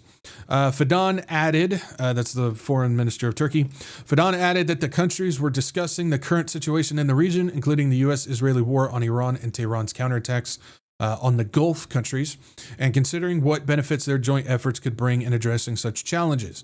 In principle, we need to recognize this. Either we come together and learn to solve our own problems ourselves, or an external hegemon will come and either impose solutions that serve its own interests or do nothing while preventing others from acting. He said, this is very interesting because what he is currently saying, and this is the Turkey dude, he's saying we need to come together to take the power back of our region. Otherwise, some external hegemon, hint, hint, United States, is going to come in and do what's best serving them, which they are currently doing right now. And so what Turkey is trying to say is all of us in the Middle East need to get together and take the power back for the region. And ultimately, we know Turkey is one that's always power hungry and looking for whatever way they can get on top. But that plays to future prophecy again. It says, while Ankara has repeatedly described Israel as the primary instigator of the war with Iran, a joint statement by the participating countries in Riyadh on Thursday strongly criticized Tehran for its attacks on the Gulf. While Ankara has invested heavily on its defense ministry, championing the domestic production of advanced drones, missiles, and jets, Pakistan possesses nuclear warheads, and Saudi Arabia is emerging as an important hub for advanced technologies.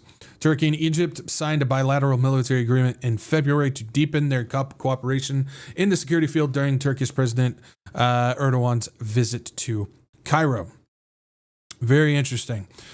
Through all of this, these countries appear to be moving forward into taking that region back.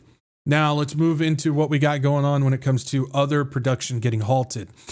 This is China will prioritize domestic farmers. Beijing halts fertilizer exports amid Middle East war, reviving fears of resource weaponization.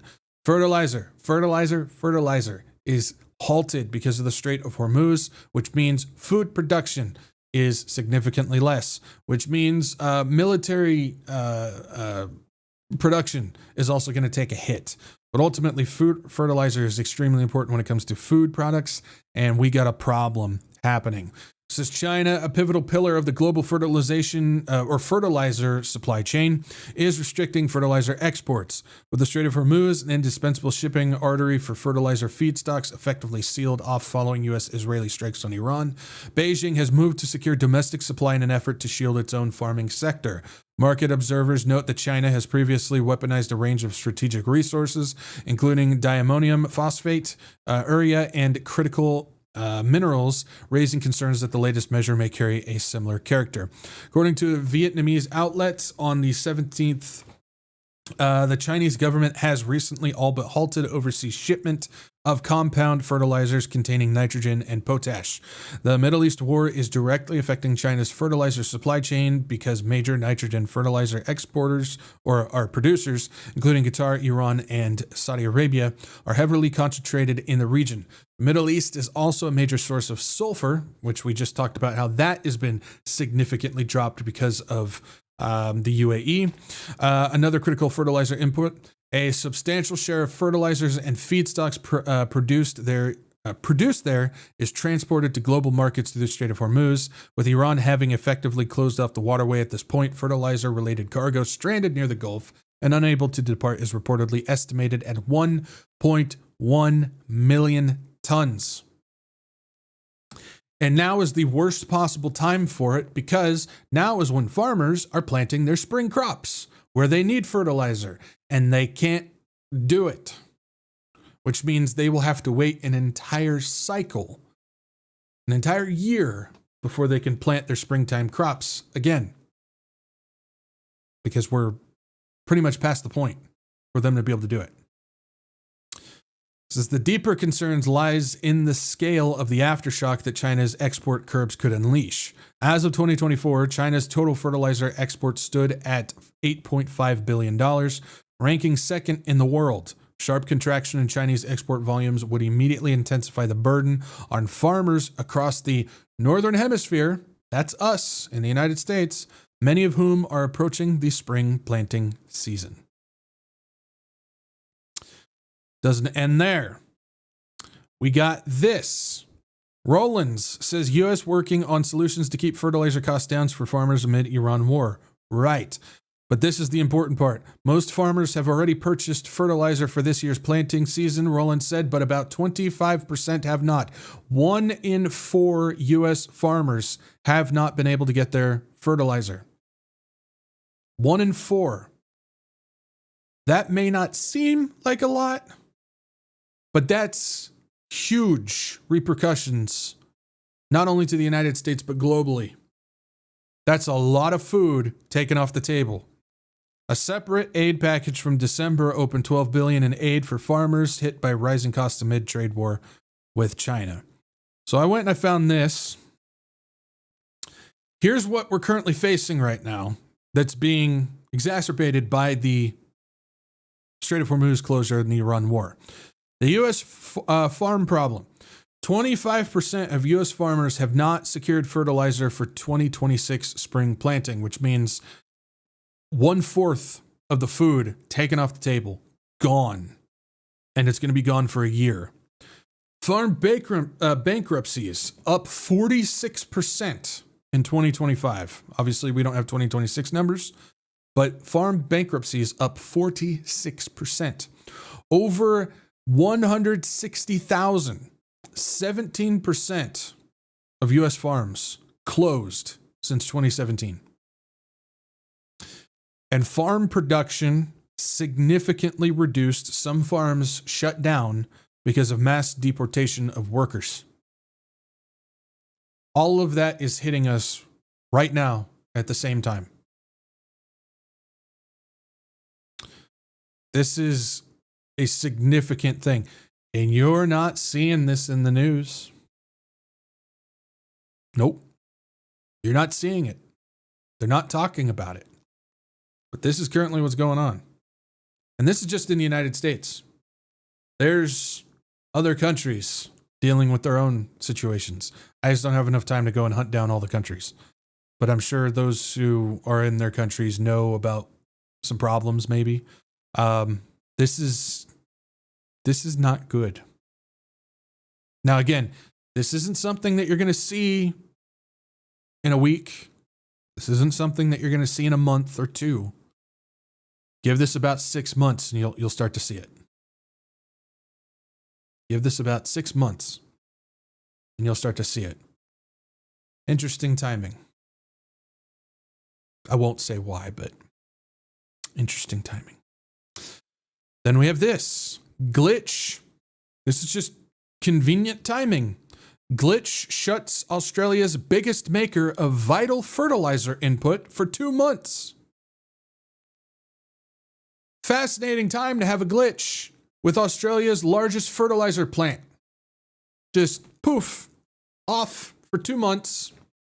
Right when the Strait of Hormuz is closing, right when India's shutting down all their fertilizer plants, right when China's closing their exports of fertilizer, right when all this stuff's happening, Australia's biggest fertilizer plant just goes, now we're going offline for two months because of a glitch.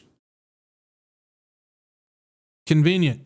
The shutdown of the Yara Pilbara plant comes as the quarter of global trade in ammonia used for urea fertilizer and mining explosives is blocked by the war. Australia's largest ammonia plant will be shut down for 2 months to repair damage caused by a power outage amid a global supply crunch for the vital fertilizer and explosives ingredient. More than a quarter of the world's traded ammonia flows through the Strait of Hormuz, as do 43% of urea shipments, the fertilizer made from ammonia. That flow has been cut to a trickle since the United States and Israel attacked Iran, as have vital gas supplies, causing fertilizer plants in India to shut down.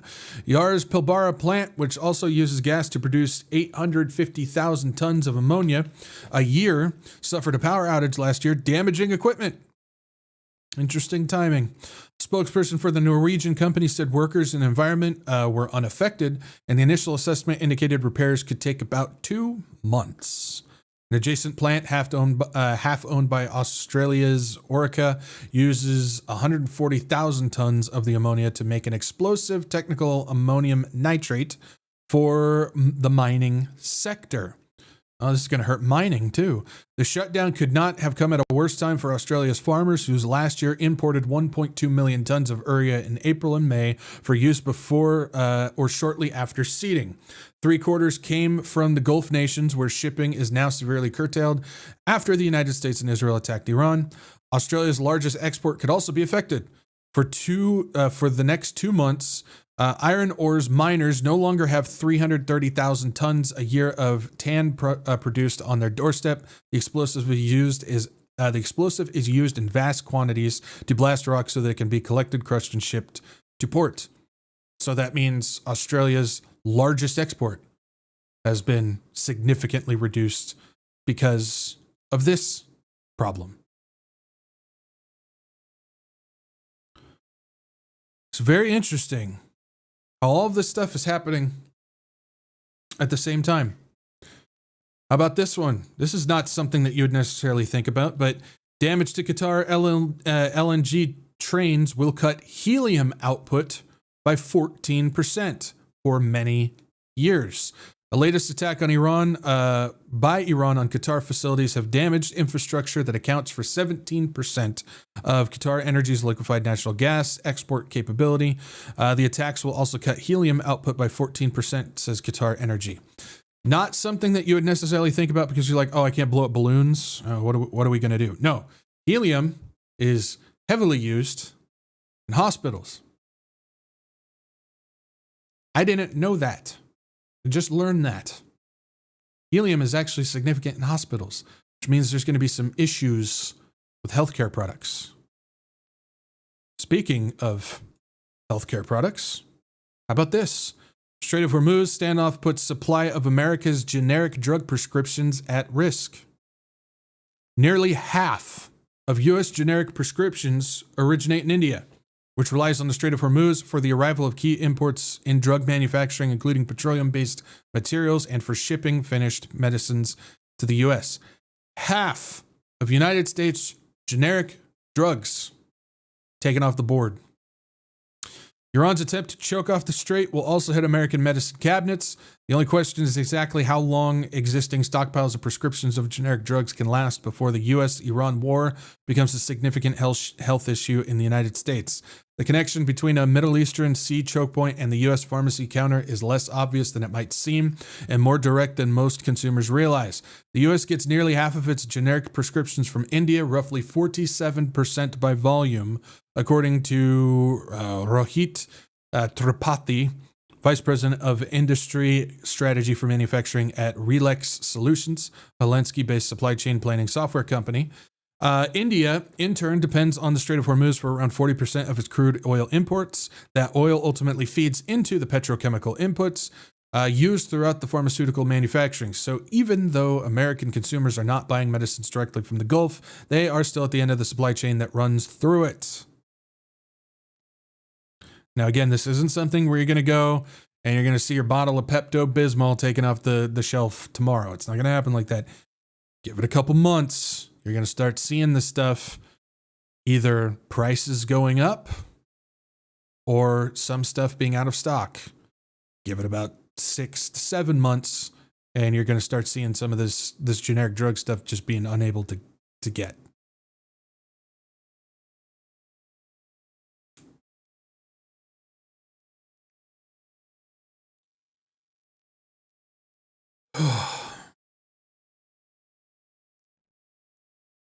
See, to me, when I'm looking at this, when I'm seeing what's going on,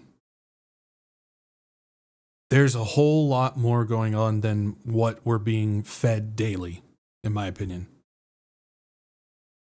Just depending on where you go. Again, I know I sound like a broken record, but I just got to drive this point home. Depending on where you go, you're getting the right side of the media saying that Trump is pulling off all these things in order to make, the United States this super oil country and all that stuff. You go to the left and you see that there's a genocidal war to eliminate the Muslim people and all this stuff. And then you get from the church and the pastors and stuff, and they're pushing the narratives of Israel's just protecting their own thing, and the United States is with them, and they're making sure that they're eliminating this problem. And you have the Muslims doing what they're doing. They got the sleeper cells and stuff. So depending on where you go, those are the narratives that you're being fed from those three standpoints. What's not being talked about is the boring nuts and bolts of the energy sector and the repercussions and the possibility of a complete overhaul to Old Testament style production, power, and supply landscape that seems to be taking place right now because of this. And the umbrella of all this is the table sitting up there doing what appears to be a global energy reset. A lot of factors. I'm not saying that there's one reason. I'm not saying there's two reasons. I'm not saying there's three reasons. When it comes to these significant events, there's many reasons from many different ways, most of which we don't even know. But I think there are some elements that we might be able to scrape out to see what's going on. And we might be getting just a little view of God's hand working on something for what's going to happen in the future, which to me, that gives me the goosebumps. Honestly, it's that stuff that sends the shivers down my spine. Because it's not too often. I mean, we see God at work all the time. I'm not saying that that's not what's going on. But I'm saying it's not too often we see something like that happening where it's like we might be literally seeing God's hand preparing things to shift back to the Old Testament for something that's going to happen that we get to view from the mezzanine up there. That's spine tingling for those who have Jesus, in my opinion. So, all right. Let's take a look at this. We're doing good on time, I think. Europe is something to keep an eye on, because I think we are still witnessing Europe getting torn down to the studs right in front of our face right now. Again, that's the narrative that you get mainly from the church, that this is an opportunity for Israel or for Europe to rebuild itself to become the Roman Empire. And again, I'm viewing it from the angle that I think Rome 2.0 might go back to the eastern side, not the western, but who knows who's right. But again, I think it's valuable to view it from different angles. And in order for that to happen, Europe must make the dumbest decisions. And when I say they must make the dumbest decisions, I think it's more in line with making decisions based upon the script that they're supposed to. And that includes energy problems in Europe, which has been a problem for a very long time. The people in Europe know that firsthand.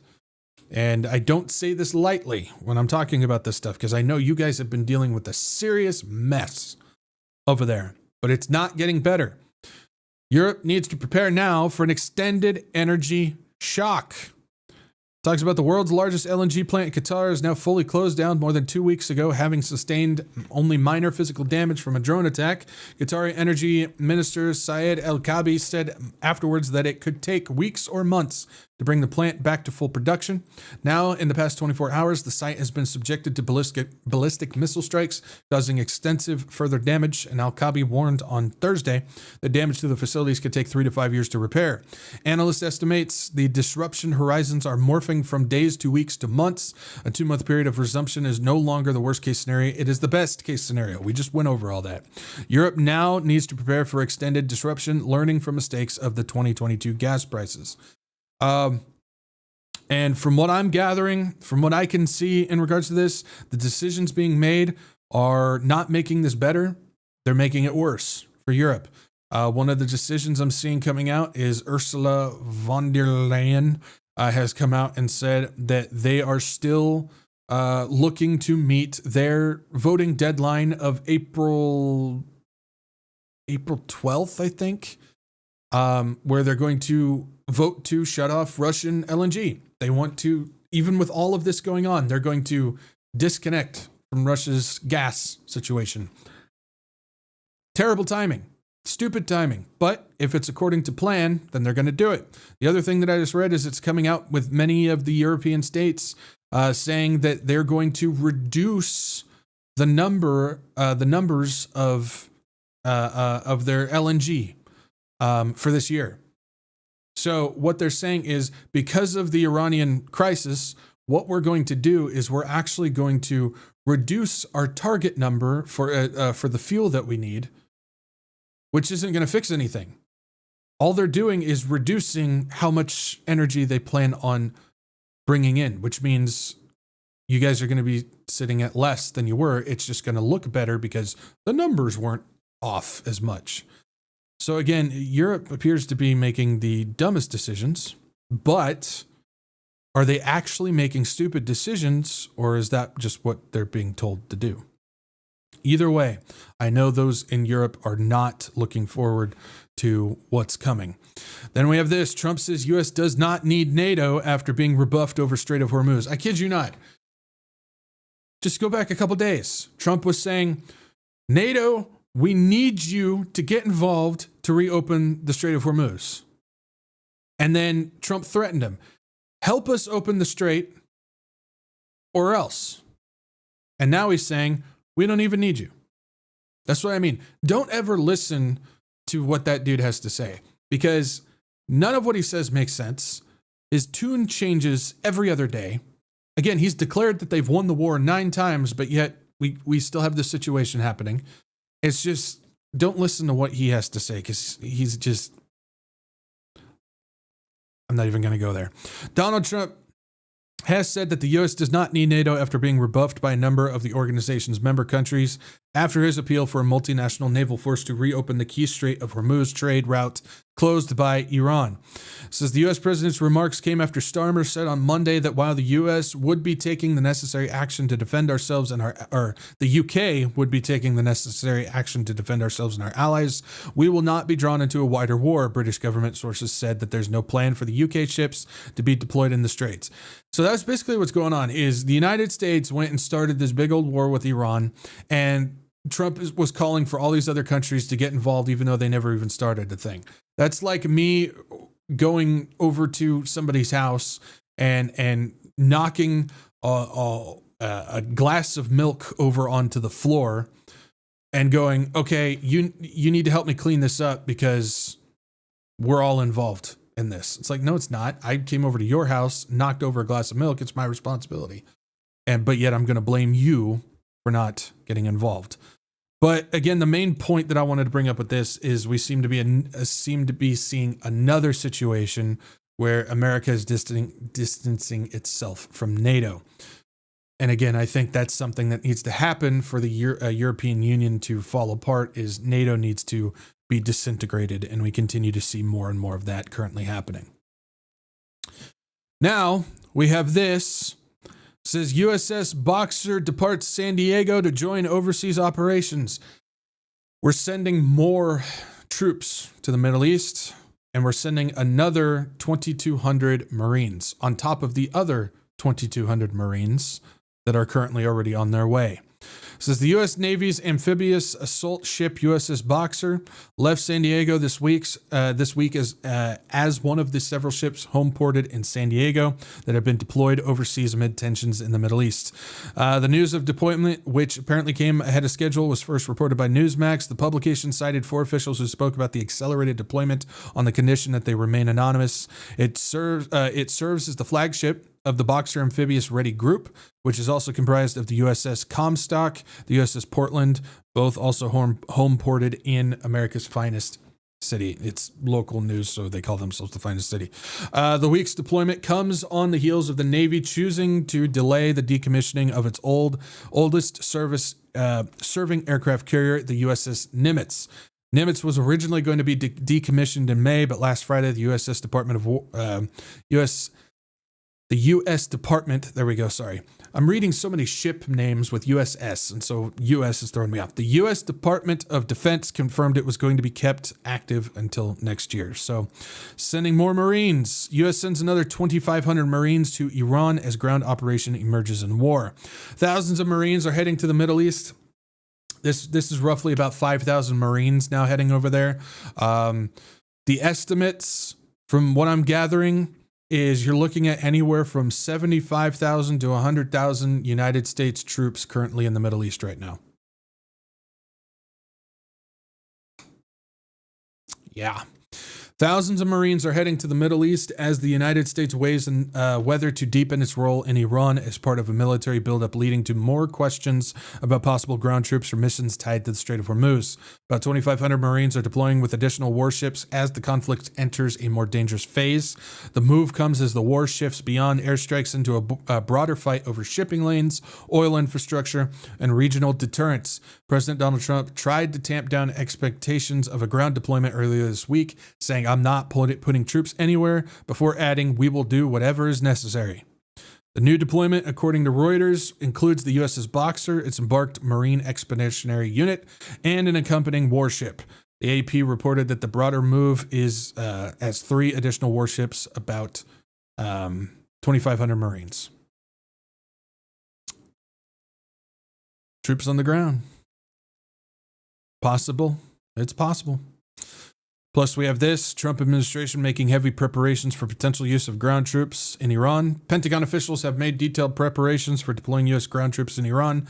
Mr. Trump has been deliberating whether to position ground forces in the region. The U.S. is preparing to deploy elements of the 82nd Airborne Division into the Middle East region. The 82nd Airborne is the same one that we went over. This was a week or two ago, somewhere in that timeline, where they canceled they do their training missions and stuff like that. They canceled their training missions, and they're currently in a position where they might head over to the Middle East, because that was the first indicator. It was like, okay, they canceled their training missions, so there's a chance that they might be getting ready to head over there. Now we're getting more verification that the 82nd Airborne Division is indeed possibly getting ready to get sent into the Middle East. The planning involves the Army's Global Response Force and the Marine Corps Marine Expeditionary Unit, which 2 of them on their way. Thousands of Marines are being moved now to the Middle East. 3 warships and about 2,200 Marines from an expeditionary unit departed California earlier this week, according to U.S. officials.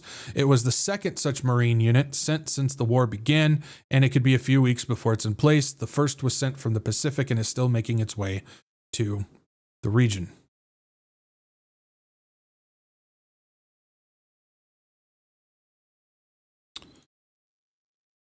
Oh, man.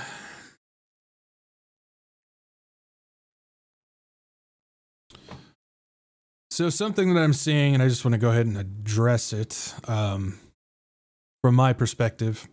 There's still the stuff that you're seeing about there. I think it's just a scare tactic and it's a clickbait tactic and whatnot, about the possibility of dropping nukes on stuff. You're seeing stuff out there that Israel might drop a nuke on Iran. You're seeing stuff that Pakistan might launch nukes in the region, and you see that stuff. And I know there's a lot of talks about, the coming, nuclear Armageddon and stuff like that. And I'll be honest, from my perspective, this is just my opinion. That's all. It's just my opinion. The idea of dropping nukes, particularly right now, doesn't make any sense and doesn't fit anything. Now, is it possible that nukes may get dropped later in an eventual huge war that the church won't be here for? Possibly. But right now, it doesn't make any sense. So if you start seeing stuff about, there's going to be a nuke dropped or something with all of this, I wouldn't, from my perspective, I wouldn't pay that any mind. I just don't see that doesn't make sense. It just doesn't. Now is not the time for that. Maybe in the future, but now is not the time for that. So just throwing that out there, because I'm seeing that that's getting passed around a lot. It's like, I would relax on that. All right, just a couple more topics. I think we're going to do okay tonight. Trump officials bypass Congress to sell weapons to UAE and Kuwait and Jordan. This is the second time that they've done it with this war. Some of the proposed sales, valued at more than $23 billion, were under review, while others were never sent to Congress. The administration is pushing them through without congressional approval.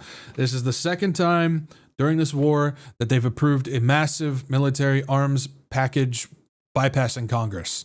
And again, it's just another theme that this administration does not care about Congress. And I hope you guys recognize that. Those who have been around know that this is part of this whole authoritarian regime that we're currently sitting in. And Congress means absolutely doodly squat.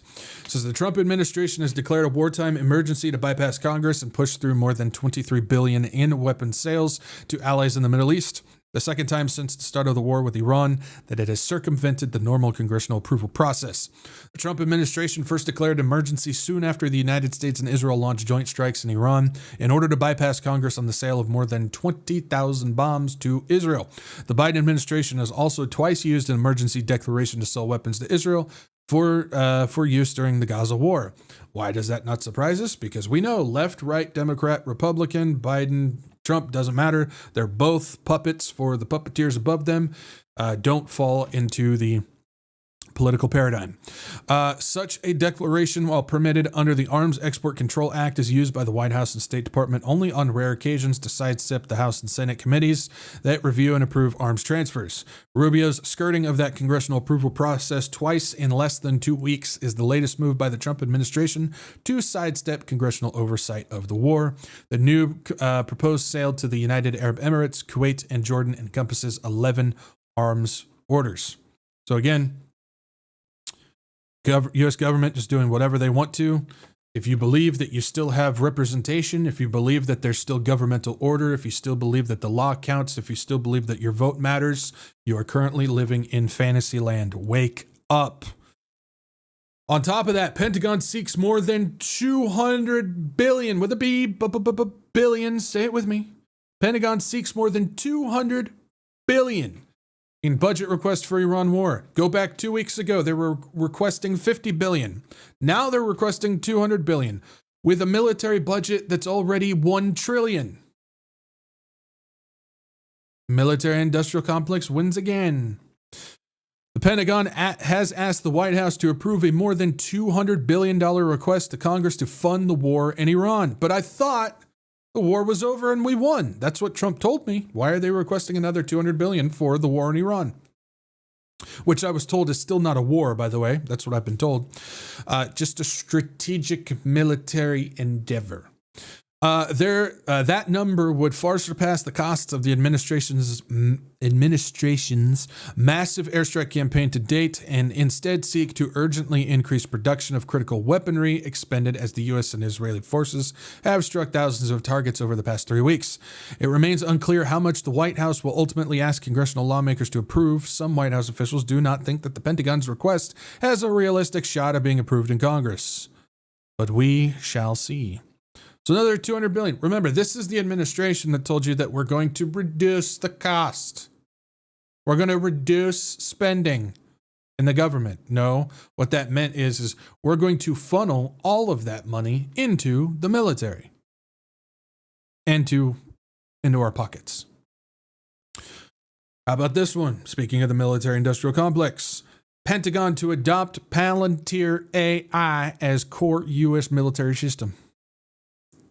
Palantir update. Palantir's Maven artificial intelligence system will become an official program of record, Deputy Secretary of Defense Steve Feinberg said in a letter to Pentagon leaders, a move that locks in long-term use of Palantir's weapons targeting technology across the U.S. military. Okay, I want to put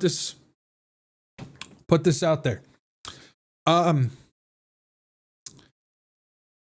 Pete Hegseth is not running the Pentagon. I did a little bit more diving into Steve Feinberg because I kept finding his name on everything.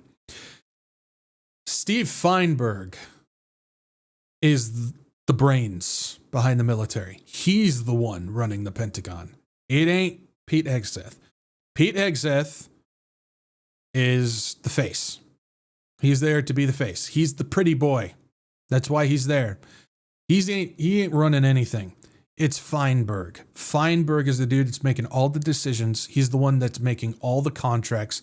He's the one behind Cerberus, that military defense investment group that does all the contracts between the military groups and the Pentagon and everything like that. He's the brains.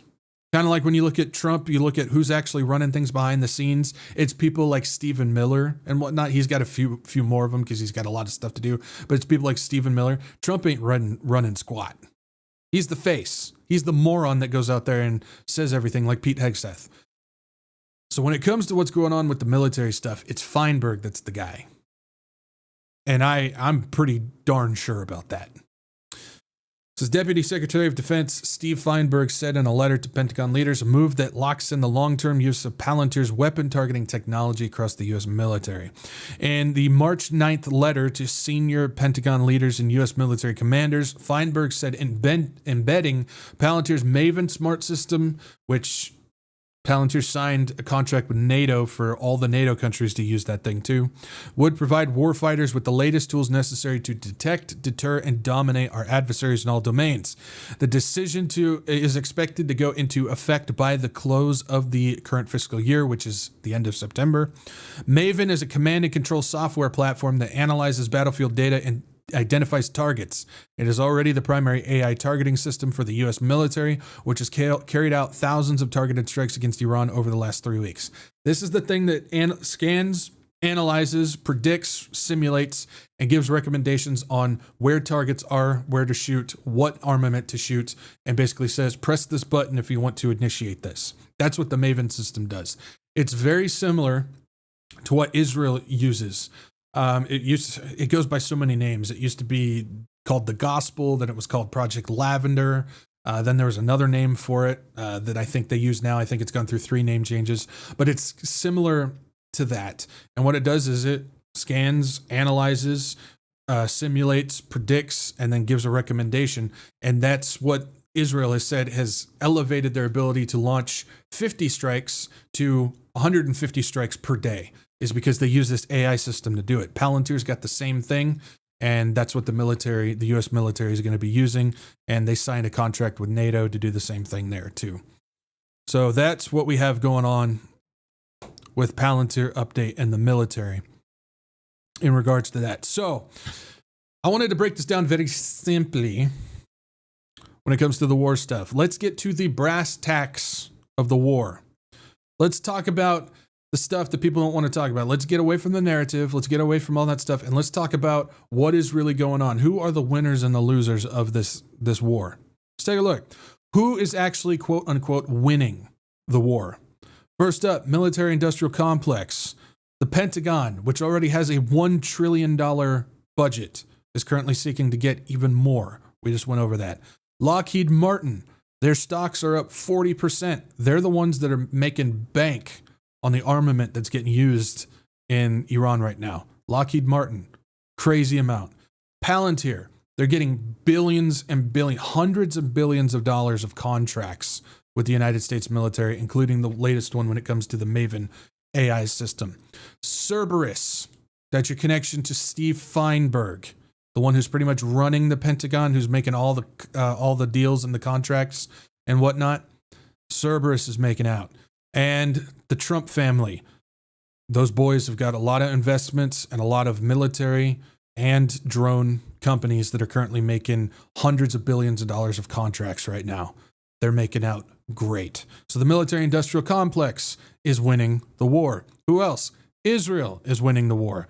Not in the way that you're being told. Israel is currently winning in the expansion of the quote-unquote Greater Israel Project. Now, this is where the controversy comes in as Christians, because we understand the Greater Israel is actually the land that's been promised to them. So we understand that that's their land. However, the way that they're going about it, just destroying people's homes, killing a whole bunch of innocent lives, and displacing and uprooting everybody's lives in order to make it happen, that's what's currently going on. So it's a catch-22. It's one of those things where we know what the Bible says, but what the current government is doing, that's why we got to make sure that we're viewing it from an objective and biblical standpoint. And the Greater Israel Project, while everybody's focused on the Iranian side of things, they're currently entering into Lebanon. Same thing that they did in Gaza and Lebanon. Who else is winning? Russia. Massive energy flow at a higher price point. You're looking at what's going on with the oil and the LNG and all the energy exports, the sanctions being lifted. Russia is making out like crazy right now with massive price points going to countries that are able to now purchase their oil because of this. So you got military industrial complexes winning. Israel's winning. Russia's winning. How about the private energy sector? They're winning. The rerouting of oil supply to private sectors. That doesn't mean that, because there's a lack of supply that the private investors aren't making bank, because you look at the stocks, you look at what's going on with all of those who have invested in oil. They're making a killing right now because of what's going on. Then you look at the fact of massive profits and broader control. This is allowing them to take their profits and start investing in the energy sector even further, preparing for the future, which means they're making out like crazy as well. Who else? Investors. Stakeholders in the military industrial complex and the private energy sectors are making massive profits. Insider traders who are involved. That includes people like the Trump family, the Kushner family, the Witkoff family, all of those who knew what was going on and invested in these companies beforehand are making out like crazy. Plus pre-approved demolition projects, not something that's necessarily being talked about, but many places in Israel, in the Gulf states, in Iran, and abroad that are all involved with this have taken this opportunity to literally clear out demolition projects that have already been pre-approved several years ago. The same thing, I looked into it. This was during the June 7th, or not June 7th, the June war, the 12-day war that happened when Iran sent those missiles over into Israel last year. Many of the targets that were hit were pre-approved empty and abandoned buildings in Israel that were scheduled for demolition anyways.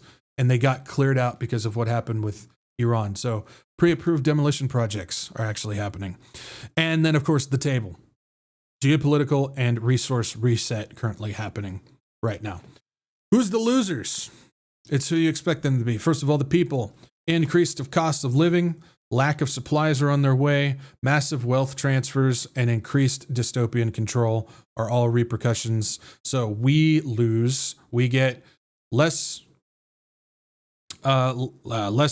supplies. We get higher cost of living.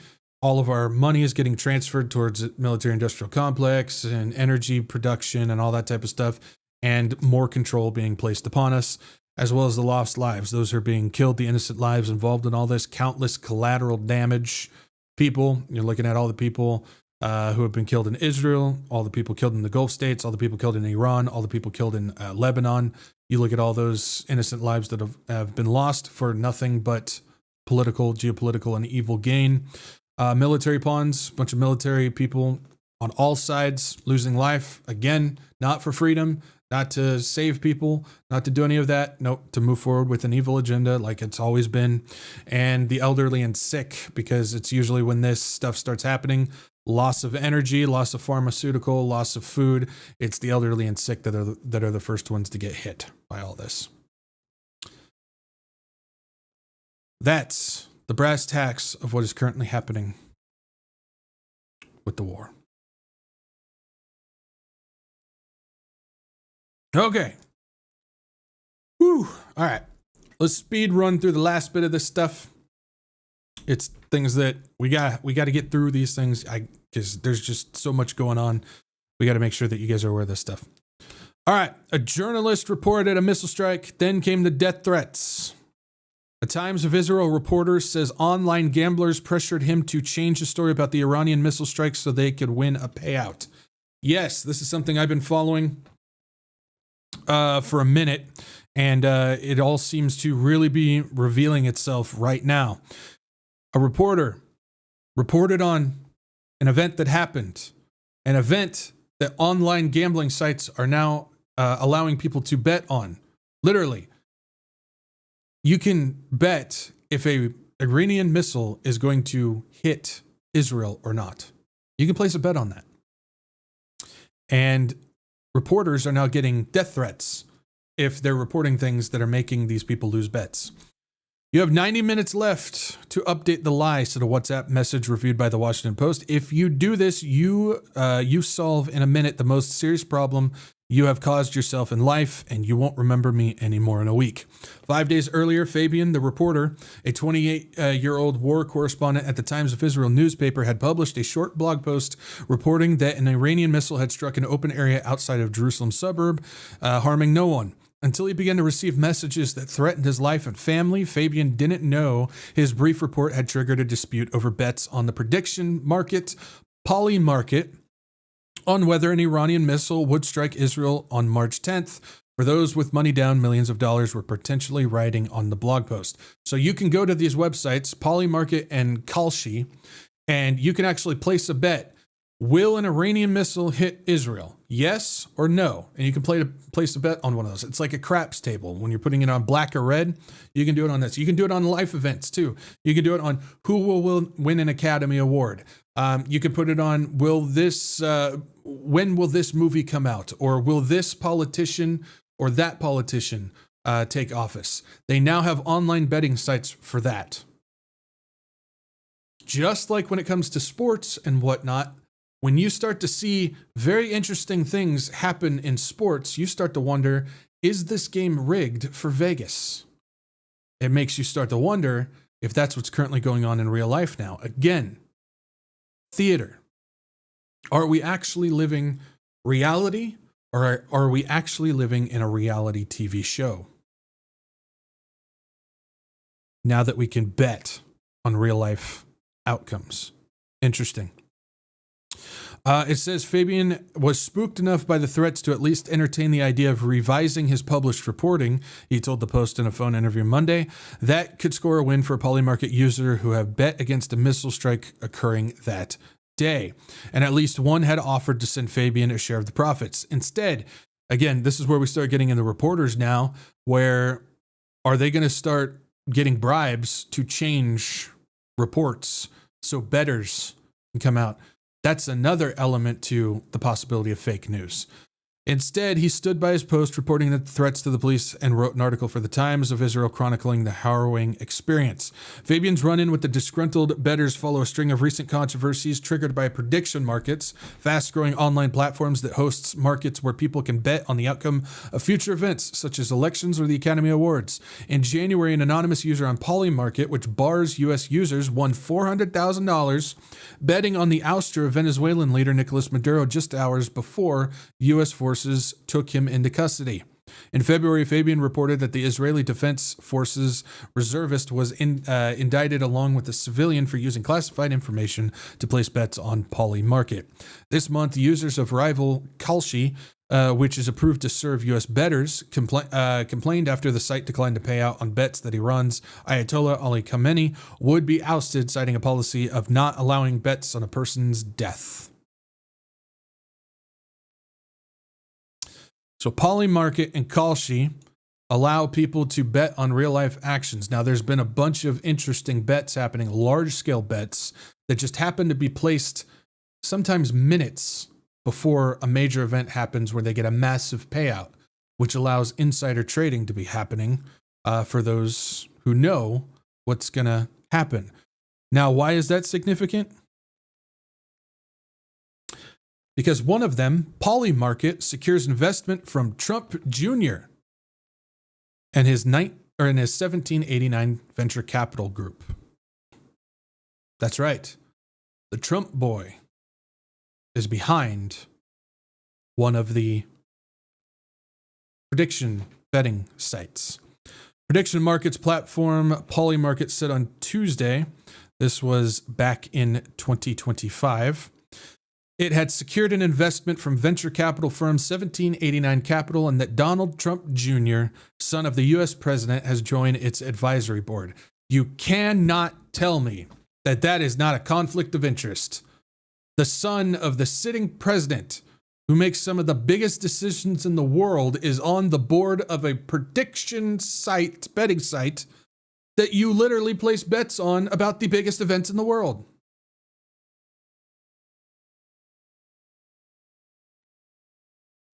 Polymarket did not disclose the terms of the investment by 1789 Capital, but a source familiar with the matter told Reuters it was in the double-digit millions of dollars. 1789 Capital, founded in 2022 by Omid Malik and Chris Buskirk, announced Trump Jr. among its partners. On its website, the investment firm describes itself as funding the next chapter of American exceptionalism. If that's not enough, Trump Jr. is not only on the board and invested in Polymarket, he's also on the board and invested in Kalshi. Now, Polymarket doesn't allow the United States citizens to vote on things. Kalshi does.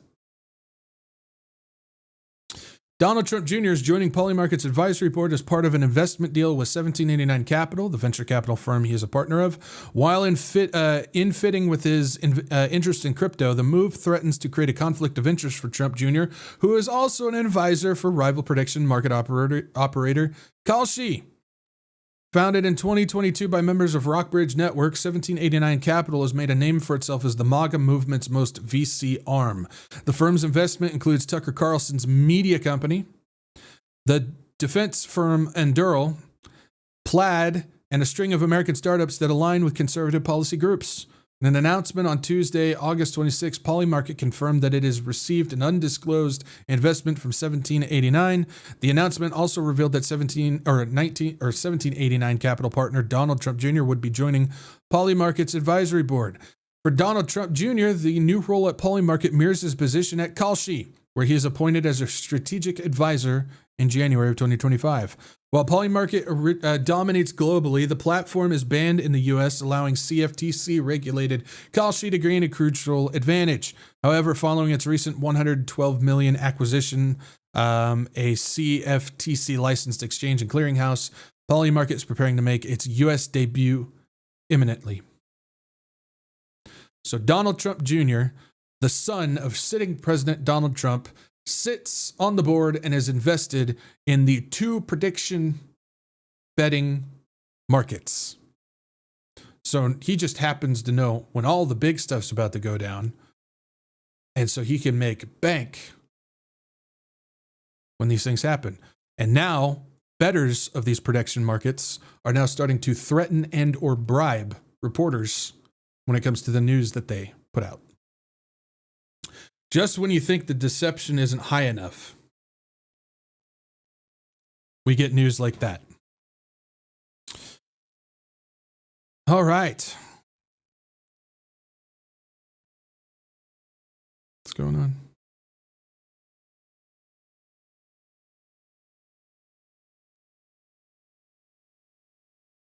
Anyways, sorry. All right. Let's take a look at what's going on with this. This just happened, and this is a very significant event that may induce more escalation over in the Middle East. Dimona, Iranian missiles hit Israeli city hosting nuclear facility. Iran said the attack on Dimona was a response to the U.S.-Israel strike on the Natanz nuclear facility. Iranian missiles have hit Dimona, a town which houses Israel's nuclear facility, in response to Israel's action against Natanz nuclear facility. According to local reports, at least one missile hit Dimona, causing a building in the city to partially collapse, with rescue teams dispatched for search operations. It was reported that some injuries were caused by shrapnel, while others resulted from the building collapse and blast damage. Sources also reported extensive damage across several parts of Dimona. The strike took place hours after Natanz was targeted, with Iran's Atomic Energy Organization sharing that Natanz enrichment complex was targeted this morning, adding that there was no leakage of radioactive materials reported. For the unversed, Dimona is located near one of the most sensitive locations in Israel, the Shimon Peres Negev Nuclear Research Center, long linked to Israel's undeclared nuclear weapons program. So, U.S.-Israel struck Natanz in Iran. Iran launched missiles at Dimona. Two United States THAAD interceptors were launched to intercept these missiles. Both failed, and they smacked this city, which happens to hold the nuclear program for Israel, which caused 100 injuries, including 10 critical injuries, after the Iranian missile hits Arad and Dimona. And so you guys can see some of the pictures of the damage that took place. Now, keep in mind, I'm being told repeatedly by pastors and prophecy teachers that Iran doesn't have the ability to launch missiles anymore, that none of their missiles are actually hitting Israel or any of that, even though I'm seeing constant feeds of news of massive hits currently happening, including this one. There's a bunch of videos. We're not going to play the videos. I have not vetted those, so I don't know what's going to pop up on them. But yeah, massive damage, a whole bunch of people hurt, and an escalation. Because immediately following this, I saw reports that there's a Israeli Security Council meeting immediately called about how to respond to this. That's when the threat from Trump came out about 48 hours to open the Strait of Hormuz, or they're going to start attacking major energy infrastructure in Iran, and so on and so forth. So it looks like escalation is currently on the board when it comes to what's happening over there. Then we also have this. Ahead of possible Lebanon maneuver, IDF requests call-up of 450,000 reservists. Israel's defense establishment is asking the government to approve an expanded reserve call-up quota for the war in Lebanon. The goal, expand the security buffer in southern Lebanon and increase pressure on Hezbollah. It says the state of Israel is preparing for a significant escalation in fighting along the northern front, according to the report Sunday evening. The government is expected in the coming days to be asked to approve raising the maximum reserve mobilization quota to 450,000 soldiers. The request submitted by the IDF and the defense establishment is intended to give military greater operational flexibility ahead of a possible ground operation in Lebanon and in preparation for an extended presence in enemy territory. So as we know, Israel's getting prepped and ready to head in to Lebanon. They've already been flattening southern Lebanon, pretty much everything below the Litany River. Tons of people displaced and whatnot. I got the numbers here. Where's it at? Right here. More than 880 people in Lebanon have been killed by Israeli attacks, according to Lebanon's health ministry. This doesn't distinguish between Hezbollah and civilians. More than 100 million people have been driven from their homes, many from the south as well as from areas near the capital Beirut, and more than 130,000 are living in collective shelters. So basically, again, the Israeli military came out and said they're looking to do a Gaza-style campaign in Lebanon.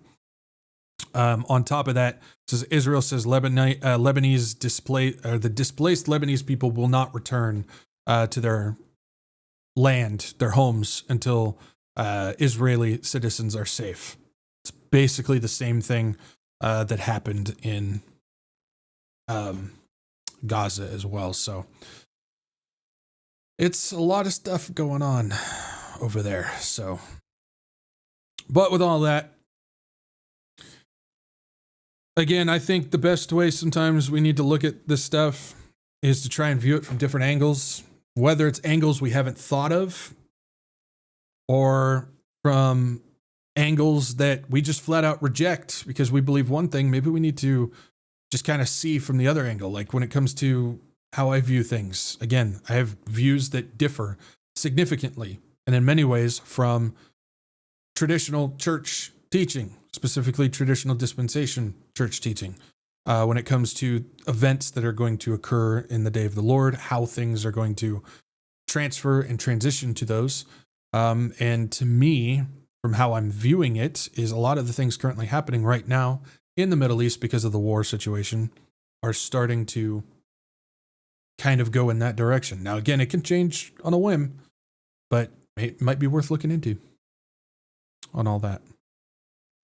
With all that, though, of course, we end with the most important aspect of all this, which is the gospel of Jesus Christ. We are called to warn people.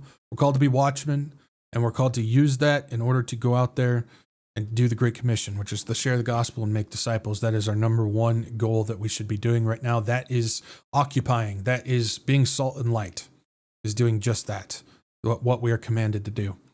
The gospel is as simple as ABC. A is you admit that you're a sinner, the act of repentance. Metanoia, the changing of mind, turning from self to Christ. It's through repentance that allows true belief in Jesus Christ, because how can we believe in Jesus Christ as our Savior if we don't first know why we need Him? And it's through that repentance that allows true belief in Jesus Christ. We believe that Jesus Christ is the one and only begotten Son of God, that He came down 100% man, 100% God, the God-man, the one and only, and He lived the perfect, sinless life.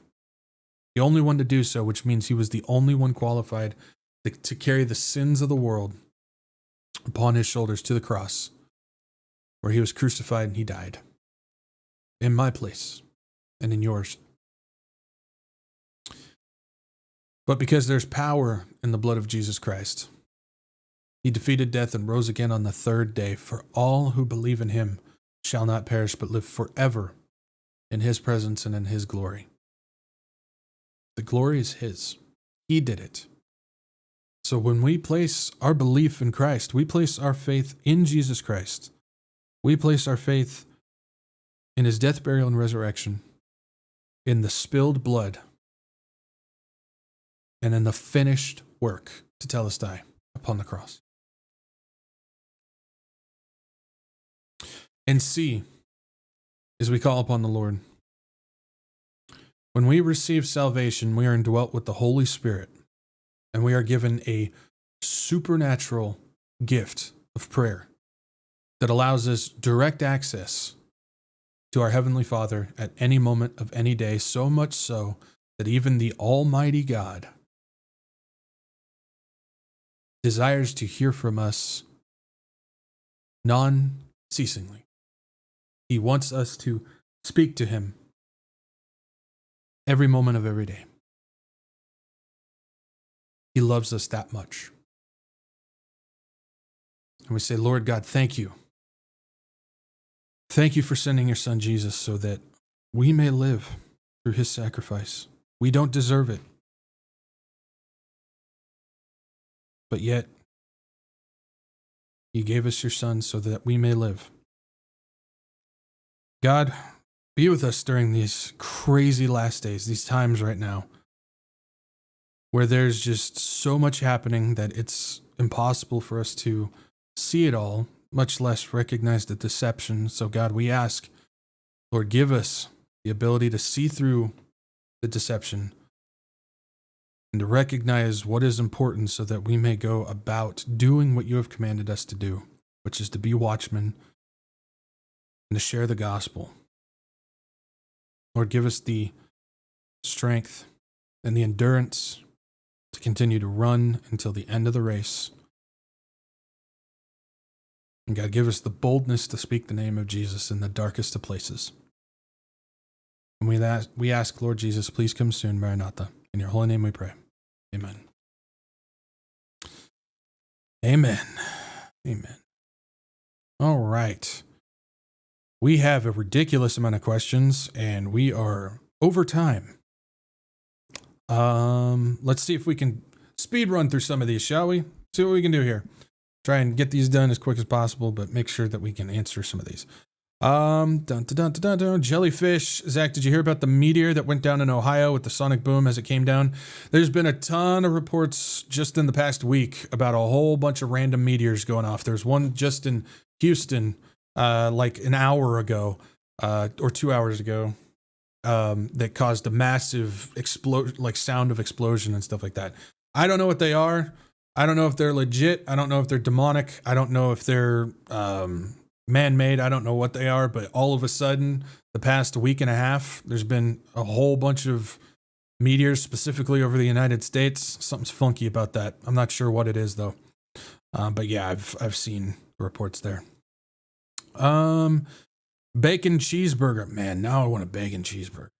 If BB is in fact dead, what do you think the ramifications would be if it came out as truth? And how is it being kept secret? Wouldn't the ones who unalived him be bragging about it? Man, that's a lot going on. I don't know what the ramifications would be if they came out. BB appears to be, if he is dead, he appears to be just a puppet because things are operating according to the script. So they would probably throw another face in there in some way, shape, or form, which might cause some political upheaval in Israel, which could cause some issues otherwhere in many different ways. Not something that I've looked into in that regard, so I'm not going to speak on it. It's easy to keep that stuff a secret, though. If you have the right people at that time, maybe the ones who did it don't know that they did it, or maybe the ones that did it are aware of it and they've been told to keep quiet about it. So that's something to think about as well. Again, if there's a script and people are following it, they'll keep quiet on those things. Let's see here. Something just got deleted from here. I don't know what that was about.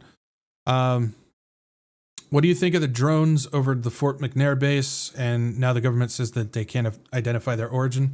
Just reminds me of the drones that happened in New Jersey, which were government drones. So I wouldn't. Again, they throw that stuff out there as deception stuff all the time. Country Darling, do you think Iran is being blamed for hitting these sites when other countries are actually to blame?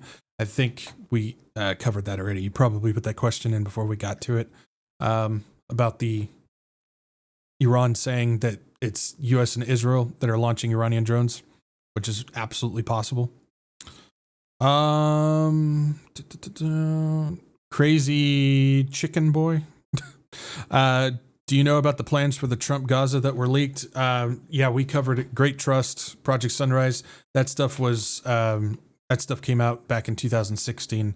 It's not new around this channel. I don't recognize your name, so you might be new here. But yeah, we've talked about that a bunch of times. Just talked about it tonight.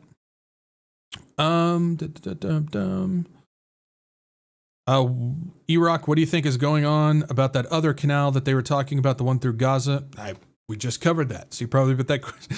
Yeah, cool. I think we already covered that, Iraq. Yeah, the Ben Gurion Canal.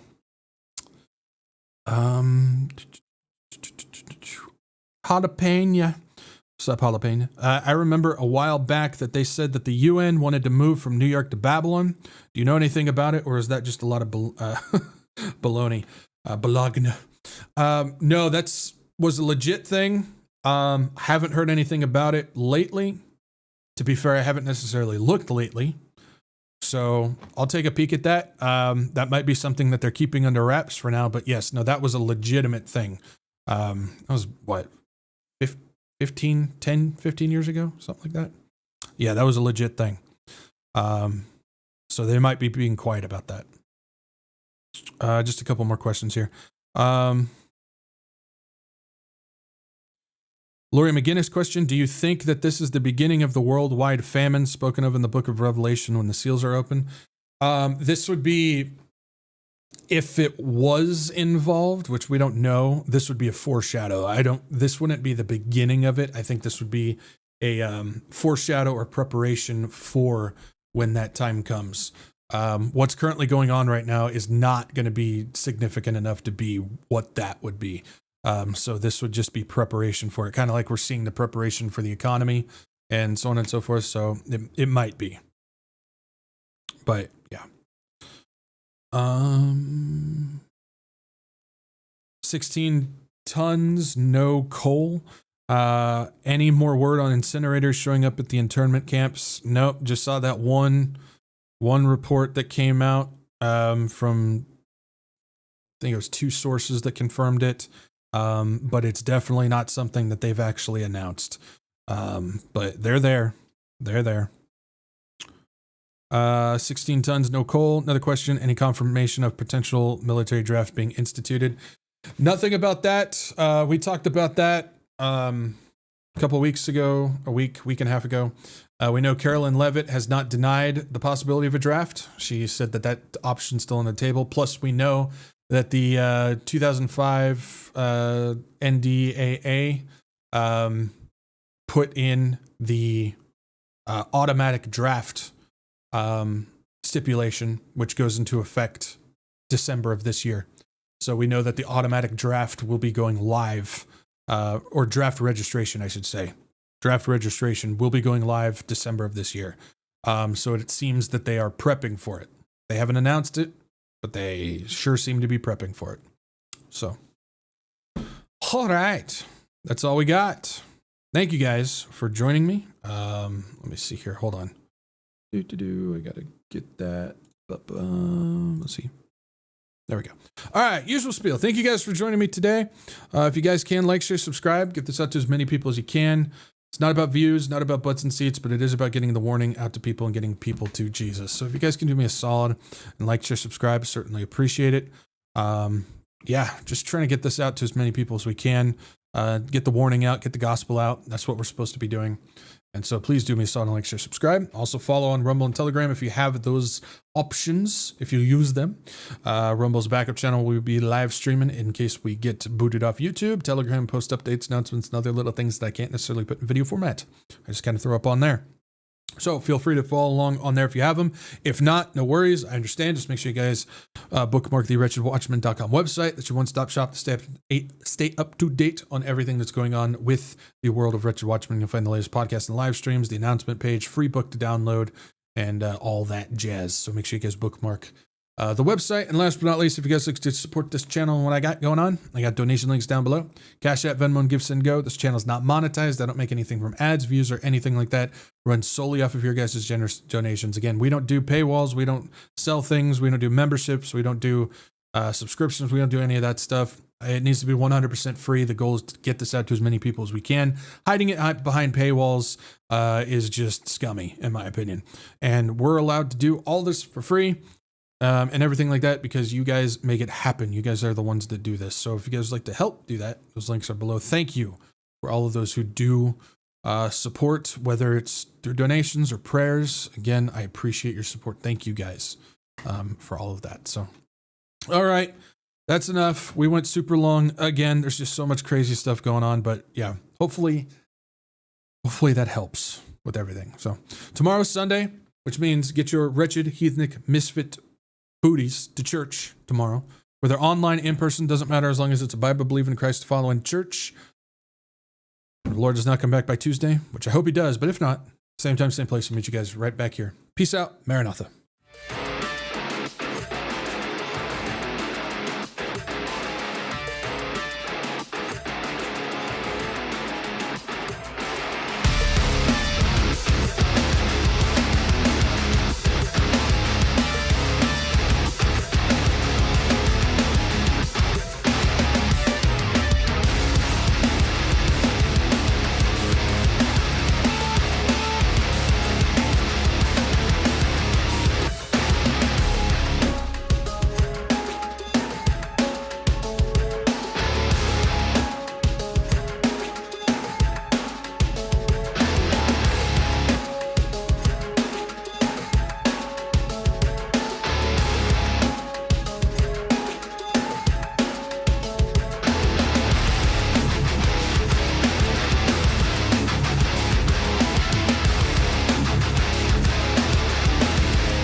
You're still here?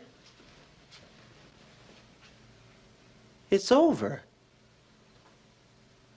Go home.